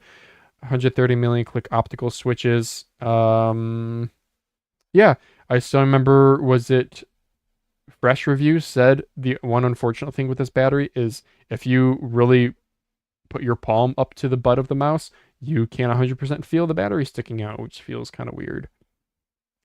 The biggest joke, though, is the price tag. It's $160 MSRP. Holy moly. Glorious lost their minds. Absolutely. Absolutely. $160, dude. I can't believe it. That's crazy. I'd never buy that. Never in a million years. How about the thing that we talked about earlier, the Mickey Mouse eavesdropping tech? So I'm going to try to unmute this. It's really loud, so headphone warning. Basically, let's translate this. What is this? Research on eavesdropping with high sensitivity gaming mice. The title is Mickey Mouse. The research involved a high sensitivity optical sensor on a mouse that reads the vibrations when the sound vibrates a desk, and a neural network reconstructs the original sound. So it's two things. So apparently this is not new news. It just made its way through the newsreel recently. I think this is actually from like a year or two ago. You can see here they're using a Razer Viper Mini, like not a signature edition. This is an OG Viper Mini wired. Let's play the clip. Headphone warning. I have this turned way down, but it is still pretty brutal. Here it comes.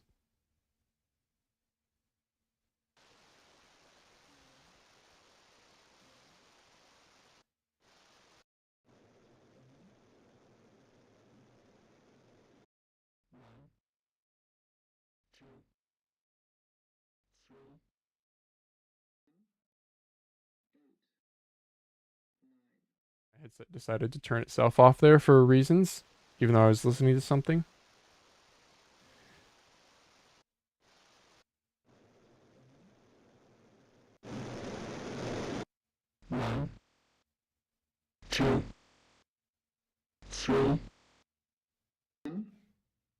Yeah, so the neural network is, I think, a major part of this. It's not just the sensor, which is what we all focus on, because that raw audio is garbage.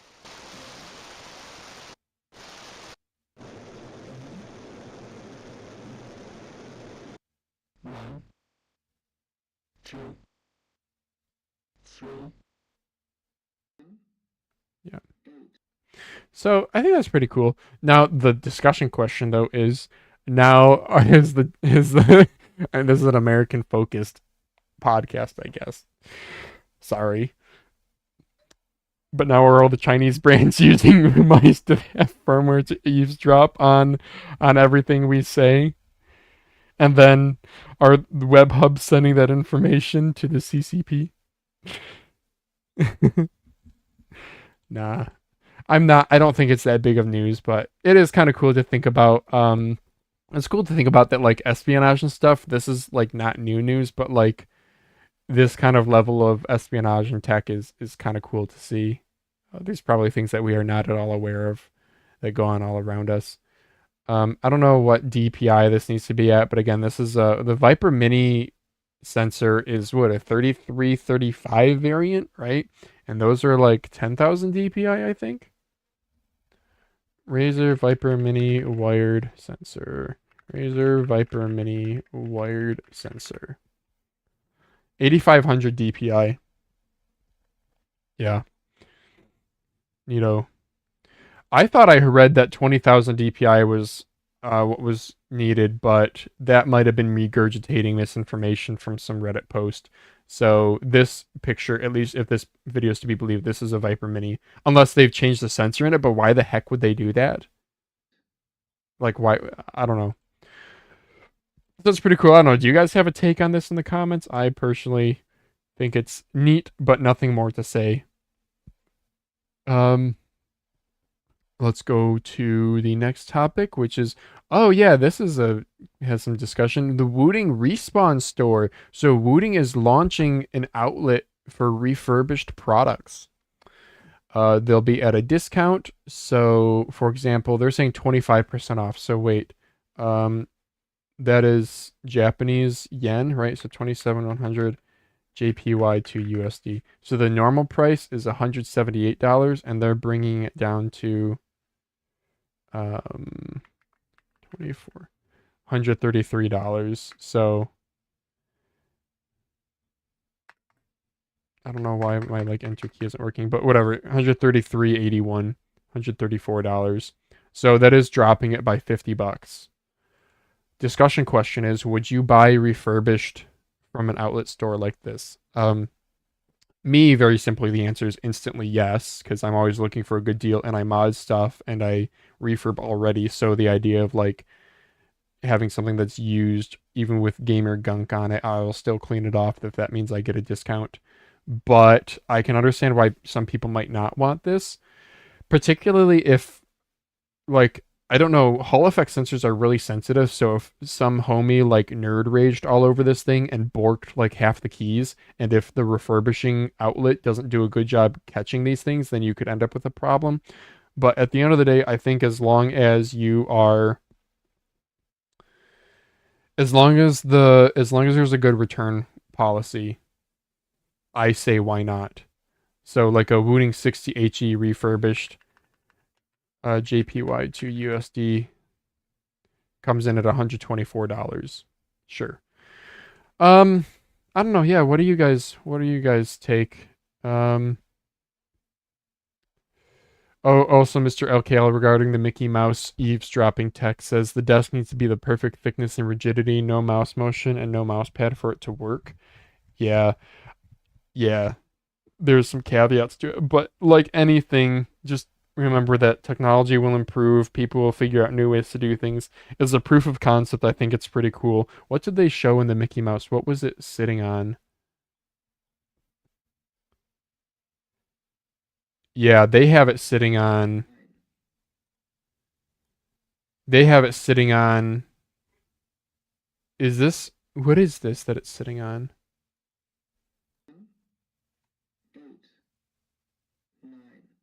Is this like. I wonder if they have this sitting on like a hollow box with like. Oh, look at this. They did a Mickey Mouse thing with tape here. But I wonder if this is sitting on like a hollow box that creates reverberations or something to make it more audible. But they clearly don't just have it sitting on a table. It's on something on a table. Is this masking tape? It almost looks like a stack of papers, but there's some seam right here at the front. I don't know. But yeah, just wait, guys. I mean, there'll be tuning. You know, it'll be like this neural network or whatever will get different vibrations and it'll tune it for different. You know, maybe a cloth pad makes it a lot harder. Also, I thought I read somewhere that it was only 40 to 60% accuracy. I forgot where I read that. Oh, this is the one. DPI is over 20,000 in 4K hertz. Razer Viper and Dharma Shark M3. I think this is a little bit like clickbaity. It's just using buzzwords. But they're showing a Viper Mini wired here. So, yeah, maybe there'll be tuning to make it better. But yeah, going back to the Wooting refurbished store, I would instantly buy. I mean, I buy refurbished stuff all the time from Amazon. Like, I always check for a lower price for their Amazon warehouse deals, but that's largely because Amazon has good return policies. So I am here for this. It keeps stuff out of landfills. I don't know how they get their stock. Is it refurbed as in like factory rejects where they have, 10,000 units of factory rejects with this one simple fix that they just need to swap PCBs in, and it's just like that? Or does this mean that it's user returns? Yeah, who does the refurbishing matters a lot, and the return policy matters a lot. I will stick to that. So, like, one thing is I buy my Ryobi DTO. I buy my power tools for my home. The company is called Ryobi. They're owned by TTI Tool Group or whatever, which is they own Milwaukee and Rigid Tools also. So they're a big manufacturer. Ryobi is like their budget lineup. Ryobi is sold here in the US exclusively at Home Depot. Okay? The Home Depot prices are insane. Like a battery is like, I kid you not, like $80. You go to this Direct Tools factory outlet though, and it's like different. It's like way better prices. Yeah, so here's like some of the discounts. So the $179 here versus $139, that is like the Home Depot price versus what DTO sells it for. DTO gets around the exclusivity deal with Home Depot by selling factory reconditioned and factory blemished items. So factory reconditioned means refurbished. But it's factory refurbished, which is better than like user returns. These are not user returns. And then the other thing they sell are factory blemished. I wonder if I can show. Yeah, here you go. Factory blemished, which as far as I know means absolutely nothing. I cannot find the blemish on. I've bought a couple of these types of factory blemished. I can't find any issues. So I think it's just getting around that Home Depot has the exclusive agreement to sell new Ryobi tools. And these guys sell not Ryobi, not new, but Direct Tools is like affiliated with Ryobi. They're owned by TTI, so it's just TTI selling direct to consumer, and you get big discounts because of that, like literally 40% off. Yeah, here's 40% off of a factory blemished, which is effectively new. So yeah, I feel bad for the people who buy from Home Depot because I just know it's like not at all a good deal. So yes, I think to put it in a nutshell, factory recon, refurbished marketplaces, absolutely love them. They just need to have good return policies, and you gotta trust who's doing the refurbishing. Vaxee trajectory mode. I don't have a link for this, but it's on Vaxee's website. So we introduced the new trajectory mode, stable and controlled on the Zygon NPO1S Ergo. After completing our testing, we made it available to all of our other models through firmware updates. So trajectory mode, this isn't some fancy new tech. What it is they ship all of their Vaxee ships all of their mice with smooth and responsive firmware. The stable and controlled is a new firmware. My understanding is all this is like different smoothing. It's different. I guess I don't know the details, but it's a slightly different flavor of their firmware. So like if you go and read a PiezoGal review and they has all the things about click latency and motion latency and blah blah blah, that's on that factory's firmware. Vaxee, I guess, made a tweak of their own version and are calling it something different. Stable and controlled versus smooth and responsive. So this on their website goes through how to update it. If you have a Vaxee mouse, you can go read through this. You want to update the dongle and then update the mouse. You can do so through their WebDriver. You can then change the trajectory mode. I don't know. Do any of you guys who are like super duper cracked or actual robots, can you tell me what the difference is like in feel? I don't know. Vaxee does a lot of stuff with esports, so this might have come out of that where like they, I don't know, some esports pro who's like insanely cracked is like, yeah, I like Vaxee products, but this Razer mouse just feels better when I do this certain motion, and the Vaxee takes that feedback back and creates a new firmware. Super baller. I think this is kind of a new level of schizo that we've unlocked. Like on the mouse iceberg of like different shapes is up here, and this is like what everybody focuses on, and then you start going down the iceberg, down the rabbit hole of like higher polling rates, debounce time settings, MCU selection, and then you go into like the firmware solution version. I don't know if it's snake oil, but because I trust Vaxee they're a pretty based company. I don't think they would develop something that's total snake oil. I don't know. I have respect for them ever since they released the 3950 update to the was it the XEV2? And in their video, they're like, yeah, if you're a happy owner of a 3395 version of the XE, don't upgrade to this. It's not a significant enough change. So I guess that just goes to show. Wraith apparently made a trash IEM. I hope they don't mess up this mouse, says Neon. So it was unstable before, says MYNK. Yeah, I don't know. From these two, just from the name, which one would you guys choose? Stable and controlled or smooth and responsive? For me, I feel like smooth is... When I think smoothing, I think like not responsive. I think there's additional processing. I don't know. I really don't know what they don't go in here and be exactly like we increased motion latency by adding some smoothing. They don't like explicitly say that. So I don't know what they did, what the actual differences are, but sure, new level of schizo unlocked. Yeah, Zowie has now listed glossy mice to their DW lineup. I don't know. I saw a screenshot. See how the coding says matte? Somebody posted a screenshot to... Oh, yeah, here we go. Can I zoom in on this? I'll do it this way. So we now have... Look at this. ECDW glossy, and then the non-glossy. So the FK2 is going to get glossy, ZA13 is going to get glossy, S2, and the U2DW. They're all getting glossy variants. How do you guys feel about glossy mice versus not? Yeah, smooth and responsive in my mind contradict. That's how I felt, Mr. LKL. When I hear smooth, I think smoothing, and I think that's not responsive because there's more processing that goes on. Like, I think almost a more raw feel would feel more responsive. Like, even if it's like responsive doesn't always mean accurate, right? Like responsive could be like overly sensitive, I guess, in a way.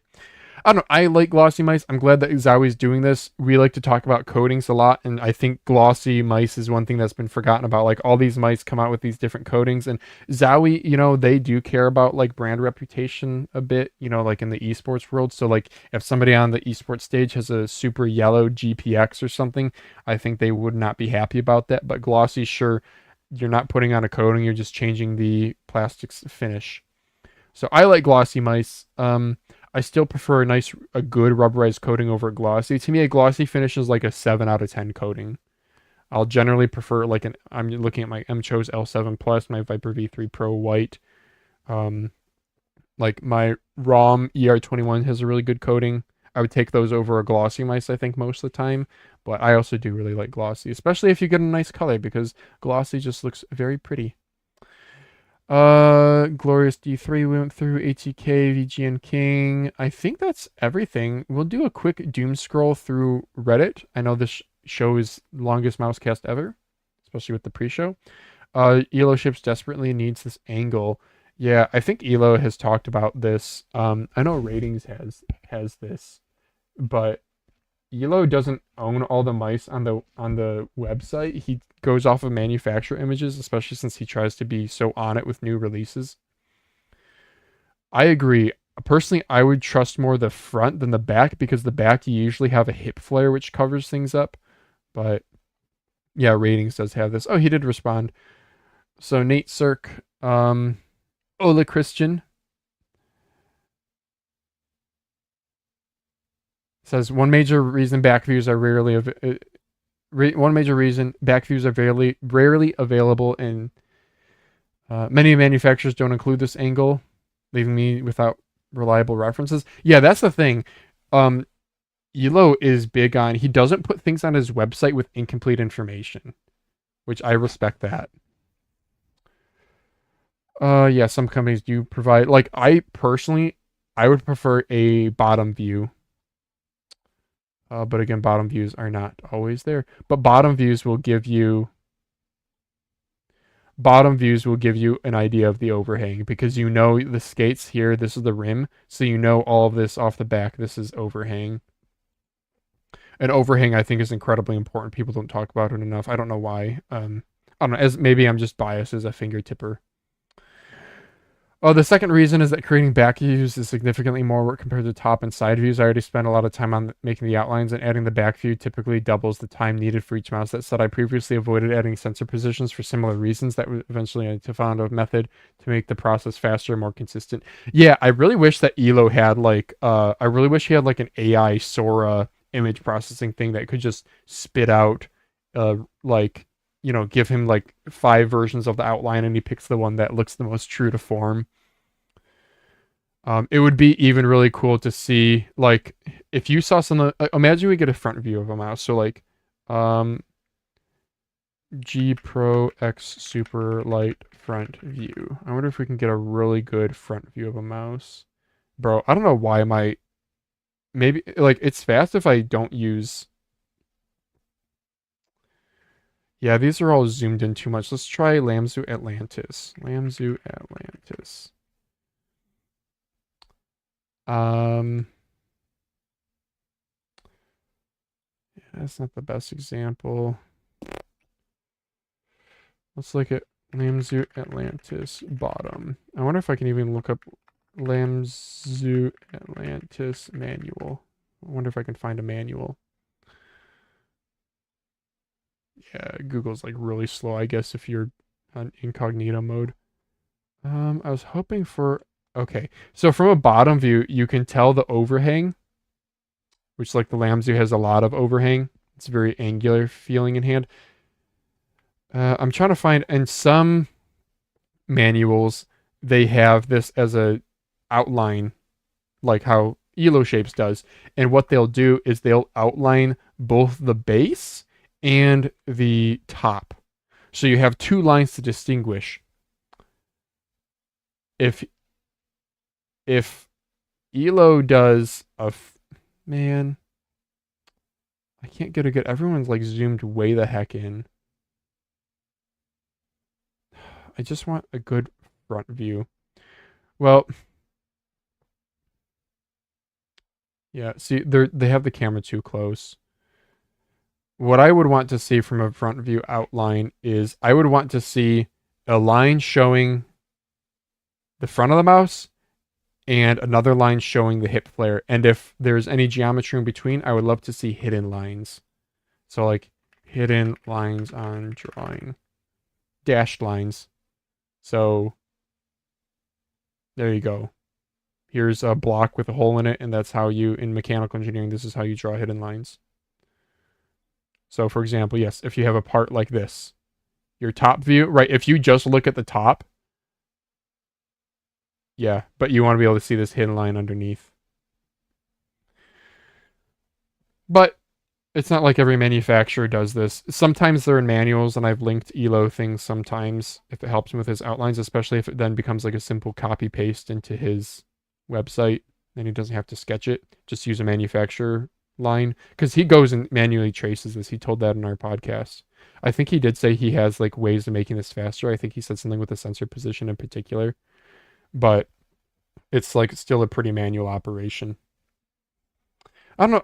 I really want to find that now. Like, can I look up what's another mouse that comes with the user manual? I don't know. VGN F2 user manual mouse. There we go. This is what I'm talking about.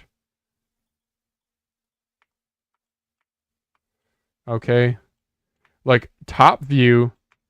This is a very angular mouse. Top view, you can't tell if the sides are just totally flat. You can see there's some hip flare here that rounds over.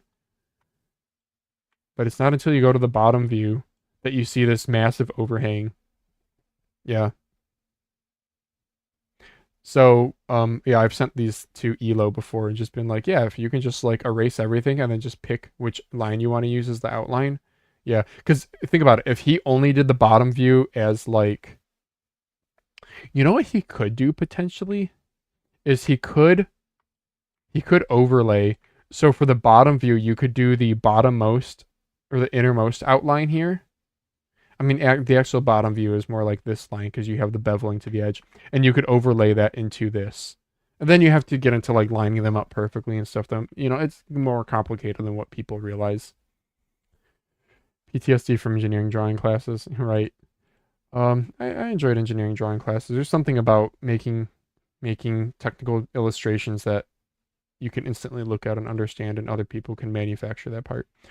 Sorry, this is a really long-winded topic. A couple of years ago, out of the game, young kids with the biggest updates last 2 to 3 years to help me get up to speed. That's pretty much that wireless is good, and anything and good wireless and under 50 grams is to be expected.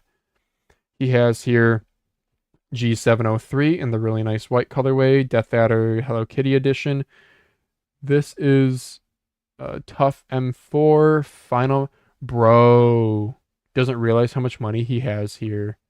If anybody hasn't said it. Wait a second. What does he mean out of the game for 2 to 3 years? This is an AJAS AJ159.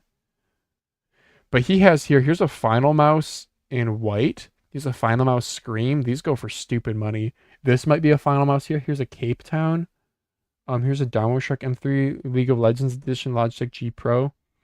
This blue looks like a Zowie Divina. Brothers, if you guys want to buy a final mouse for your collection, maybe DM this guy, because he might. I don't know if he knows what he has. I wonder if anyone said that in the final mouse. Nobody said it. I will literally message him. Oh, if you get the itch, if you want an updated final mouse shape, final mouse refreshes, I will literally comment to this dude, or I will DM him. I will literally DM him right now, and I will. Can I get a chat? How do I chat this dude? There we go. Start chat. Saw your recent Reddit post. Which final mice do you have? Scream 1 and other older models go for stupid money on eBay. FYI. Their Discord gives roles to collectors. Gives unique. There we go. Live messaged. All right. Back to the news. Back to the Reddit recap. We all like a good Reddit recap. Mouse Cloud Ultra. Yeah, did you guys know the Cloud Ultra is heavier? Can we check it on Elo shapes? Elon Musk. Cloud Ultra and Cloud V2. Yeah, 59 grams versus 55 grams. It's 4 grams heavier. I don't know why. I thought I remember looking at it when it was released and it wasn't the same battery size. So I don't know why it's heavier. What's your end game? Oh yeah, that was a question I had for Lemonade, but we didn't get to. What's your main? Like what do you use these days? But he did say what he had on his desk too, so that kind of tells you a bit of that. I designed a mouse for my glass mouse pad. Okay, right on. Look at those skinny little clicks. My first mouse. Look at this amazing product photography of a really cheap mouse. I still like the Attack Track, actually. I don't think that people... I think people poop on it too much. A reaction to this dude, Boosted V3, his collection. It's good. Cyrox V8, Ninjutsu Soro V2, HSK Pro Ace. Solid, dude. Yeah. Like that he got the yellow, and I do like this gray and blue. I always like that. HTM is out. Yeah, it's a big mouse, and it's 33 grams. It's pretty crazy. I kind of want to try one. But it seems too flat-sided. It seems just like a GPX shape, so that's not as interesting. The VOOC sounds, or looks pretty good. 33 gram. Is this Cam Vinci? No. I haven't heard from Cam Vinci in a while. I hope he's doing okay. He used to be really active in our Discord. Sensors, microphone to spy. Yep. Really active in our Discord. UK Prime deals, VGN F2 Ultra. Look at this. Dat Boy Guru getting some upvotes on this. This is very good. Yeah, this is such a good mouse. This is still on my desk. I still absolutely love mine. Dude, you got it. Daz has to battery swap his. It's a game changer. It's literally like 42 grams now. ATK F1 V2, 3D printed ion Viper Mini Wireless. ROM, the Leviathan V4, I need to double check if my unit's inbound, but I asked this guy what shape it is, and he said it's like a more curvy, elongated Viper V3. So I'm really happy to hear that, because that's what I'm hoping for. And I think that's pretty much it. His gigantic UW antenna is taking up 40 grams yet. Then let's go on to Daz YouTube updates. Yeah, we didn't really get around to that. So I think we're gonna end it there. I think we've done enough personal ramblings, and this is a long enough podcast, even though we still have 14 people watching. You guys are awesome. Was there anything else I wanted to maybe go over in chat? Scream 1 is a collector's mouse. Bro, I had a Scream 1. Yeah, I bought it on eBay with a broken scroll wheel, like the axle had broken off, and the Moto Speed V30 had the same scroll. Yes, how do I remember this? Final Mouse Scream 1. So Moto Speed was the OEM for Final Mouse for a long time. Moto Speed is Darmo Shark. Darmo Shark is Moto Speed's brand, and that's why the Darmo Shark M3 is a Final Mouse classic full-size clone, like direct shape clone. But this scroll wheel is the same as what's on the Scream. So I bought a Scream from eBay for, I want to say, like $40. This is back in like 2017 or so, where the Scream 1 is probably a year or so old at this point. So it's still a very desirable mouse. This is also before their drops were like $180. But I love the shape. I remember loving the shape of the Scream, and I still do. But yeah, as you can tell, it's a Darmo Shark M3. And Yeah, the Motospeed V30. I just bought one of these for like 16 bucks and swapped the scroll wheel. And then I ended up selling this, I think, for like $70, $80. But I had the box and everything, guys. I could have sold this. Like, bro, can we look at what they sell for on eBay now? Final Mouse Scream. Gotta not go by the listings because there's going to be stupid. Yeah, but this is not a sold listing. Here's one with the box for $800. Let's see what they actually sold for. These are all the $100 from without a box. No way. No way. 20 days ago, one sold for $800. Are you serious? Bro, don't buy stocks. Just buy Final Mice. Oh my gosh. That's disgusting. Is that it for Scream Classics? But then one without the box sold for only $100. What? Can somebody explain to me why the box is worth that much? No idea if the F1 V2 sensor will be centered this time. Yeah, no idea. It is a little bit bottom biased.